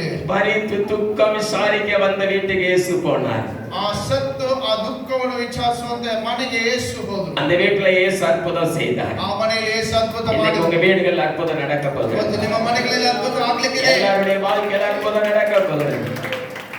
எல்லாருடைய வாழ்க்கையில் ஆண்டவர் அற்புதம் செய்ய போகுது. ಎಲ್ಲರ ಜೀವಿತದಲ್ಲಿ ಕರ್ತನ ಅದ್ಭುತವನ್ನು ಮಾಡ್ತಾನೆ. அப்படி எல்லாரும் எழுந்து நிற்கலாம். ನಾವೆಲ್ಲರೂ ಎದ್ದು ஒரு ನಿಂತ್ಕೊಳ್ಳೋಣ. 5 நிமிடம் மாத்திரம் நாம் ஜெபிக்க போறோம். ஒரு 5 நிமிடம், ಒಂದು 5 ನಿಮಿಷ ಮಾತ್ರ ನಾವು ಪ್ರಾರ್ಥನೆ ಮಾಡ್ಲಿಕ್ಕಿದ್ದೇವೆ. எல்லாரும் ஜெபிக்க போறோம். ಎಲ್ಲರೂ ಪ್ರಾರ್ಥನೆ ಮಾಡ್ಲಿಕ್ಕಿದ್ದೇವೆ. இயேசுவின் நாமத்தினால எல்லாரும் ஜெபம் பண்ணுங்க. ಯೇಸುವಿನ ನಾಮದಲ್ಲಿ ಎಲ್ಲರೂ ಪ್ರಾರ್ಥನೆ ಮಾಡಿ. எல்லாரும் கண்களை மூடிக்கொள்ளுங்க. ಎಲ್ಲರೂ ಕಣ್ಣುಗಳನ್ನು ಮುಚ್ಚಿಕೊಳ್ಳ್ರಿ. இயேசு உங்க முன்னாடிக்கு வைத்துக் கொள்ளுங்க. ನೀವು ಯೇಸುವನ್ನ ನಿಮ್ಮ ಮುಂದೆ ನಿಲ್ಲಿಸಿಕೊಳ್ಳ್ರಿ. அந்த மரித்து போன லாசருவை எழுப்பின ஆண்டவருடைய வல்லமை, ಆ ಸತ್ತ ಯೇಸು ಲಾಜರನ್ನು ಎಬ್ಬಿಸಿದಂತ ಯೇಸುವಿನ ಮಹಿಮೆಯು, அந்த வல்லமை உங்க மேல இறங்க போகிறது. ಅದು ಇಲ್ಲಿ ಇಳಿದು ಬರುವಂತದಾಗಿದೆ. அடைக்கப்பட்ட கற்பங்களை இயேசு திறக்க போகிறார். ಇಲ್ಲಿ ಮುಚ್ಚಿ ಹೋಗಿರುವ ಗರ್ಭಗಳನ್ನು ಕರ್ತನು ತೆರಲಿಕ್ಕಿದ್ದಾನೆ. பாக்கி இல்லாதவர்கள் இந்த இடத்துல வந்து இருக்கலாம். ಒಂದು ವೇಳೆ ಮಕ್ಕಳಿಲ್ಲದೆ ನೀವು ಇರಬಹುದು. நீங்கள் யாருப்பா எப்படிப்பட்ட நிலைமையில் வந்திருக்கலாம், ಯಾವ ಪರಿಸ್ಥಿತಿಯಲ್ಲಿ ಬಂದಿರಬಹುದು. இயேசு உங்களுக்கு ஒரு அற்புதம் செய்ய போகிறார். ಯೇಸು ನಿಮಗೆ ಒಂದು ಅದ್ಭುತವನ್ನು ಮಾಡಲಿಕ್ಕೆ எல்லாரும் அப்படி வலது கரத்தை உயர்த்தி, ಎಲ್ಲರೂ ನಿಮ್ಮ ಬಲ ಹಸ್ತಗಳನ್ನು வலது கரத்தை இயேசுவுக்கு நேராக நிறுத்தி, ನಿಮ್ಮ ಬಲ ಹಸ್ತಗಳನ್ನು ಯೇಸುವಿಗೆ ನೇರ ವಿಷಯವಾಗಿ ನೀವು நான் ಎಚ್ಚರಿಕೆ உன்னிடத்தில் வந்து உன்னை ஆசீர்வதிக்க போகிறேன். ನಾನು ನಿನ್ನ ಬಳಿಯಲ್ಲಿ ಬಂದು ನಿನ್ನನ್ನು ಆಶೀರ್ವದಿಸುತ್ತೇನೆ. நான் உங்களிடத்தில் வந்து உங்களை ஆசீர்வதிக்க போகிறேன். ನಾನು ನಿನ್ನ ಬಳಿಯಲ್ಲಿ ಬಂದು ನಿನ್ನನ್ನು ಆಶೀರ್ವದಿಸುತ್ತೇನೆ. இன்னைக்கு 4 காரியங்களை நான் சொல்லி இருக்கிறேன். ಮತ್ತು 4 ವಿಷಯಗಳನ್ನು ನಿಮಗೆ ಹೇಳಿದ್ದೇನೆ. ஒன்று, இயேசு உங்களை அழைக்கிறார். ಮೊದಲನೇದಾಗಿ ಯೇಸು ನಿಮ್ಮನ್ನು ಕರೆಯುತ್ತಿದ್ದಾನೆ. நீ ஆண்டவருடைய பாதத்தில் விழுந்து ನೀನು ಯೇಸುವಿನ ಪಾದದಲ್ಲಿ ಬಿದ್ದು உனக்குள்ள இருக்கிற கல்களை அப்புறப்படுத்துங்க. ನಿನ್ನಲ್ಲಿ ಇರುವಂತ ಕಲ್ಲುಗಳನ್ನು ತೆಗೆದುಹಾಕಿ நீங்கள் ஆண்டவரை விசுவாசியுங்கள். ನೀನು ಕರ್ತನಾದ ಯೇಸುವನ್ನು அது ನಂಬು. எல்லாரும் வலது கரத்தை உயர்த்தி ನಿಮ್ಮ ಬಲ ಹಸ್ತಗಳನ್ನು ಎತ್ತಿ எல்லாரும் அறிக்கை செய்ய போகிறோம். ಎಲ್ಲರೂ ಅರಿಕೆ ಮಾಡ್ಲಿಕ್ಕಿದ್ದೇವೆ. எல்லாரும் அறிக்கை பண்ண போகிறோம். ಎಲ್ಲರೂ ಅರಿಕೆ ಮಾಡ್ಲಿಕ್ಕಿದ್ದೇವೆ. ஆண்டவரே கல்லை அப்புறப்படுத்துங்க சுவாமி. ಕರ್ತನೇ, ನನ್ನಲ್ಲಿ ಇರುವಂತ ಕಲ್ಲುಗಳು ತೊಲಗಿ நான் ಹೋಗಲಿ. எடுத்து போடலாம் நினைக்கிறேன் ஆண்டவரே. ಕರ್ತನೇ, ನಾನು ತೆಗೆದು ಹಾಕಬೇಕೆಂಬುದಾಗಿ எனக்கு ಅಂದುಕೊಳ್ಳುತ್ತೇನೆ. அந்த விசுவாசம் இல்ல ஆண்டவரே. ಕರ್ತನೇ, ಆದರೆ ಅದಕ್ಕೆ ತಕ್ಕಂತ ವಿಶ್ವಾಸ அந்த ನನ್ನಲ್ಲಿ ಇಲ್ಲ. விசுவாசம்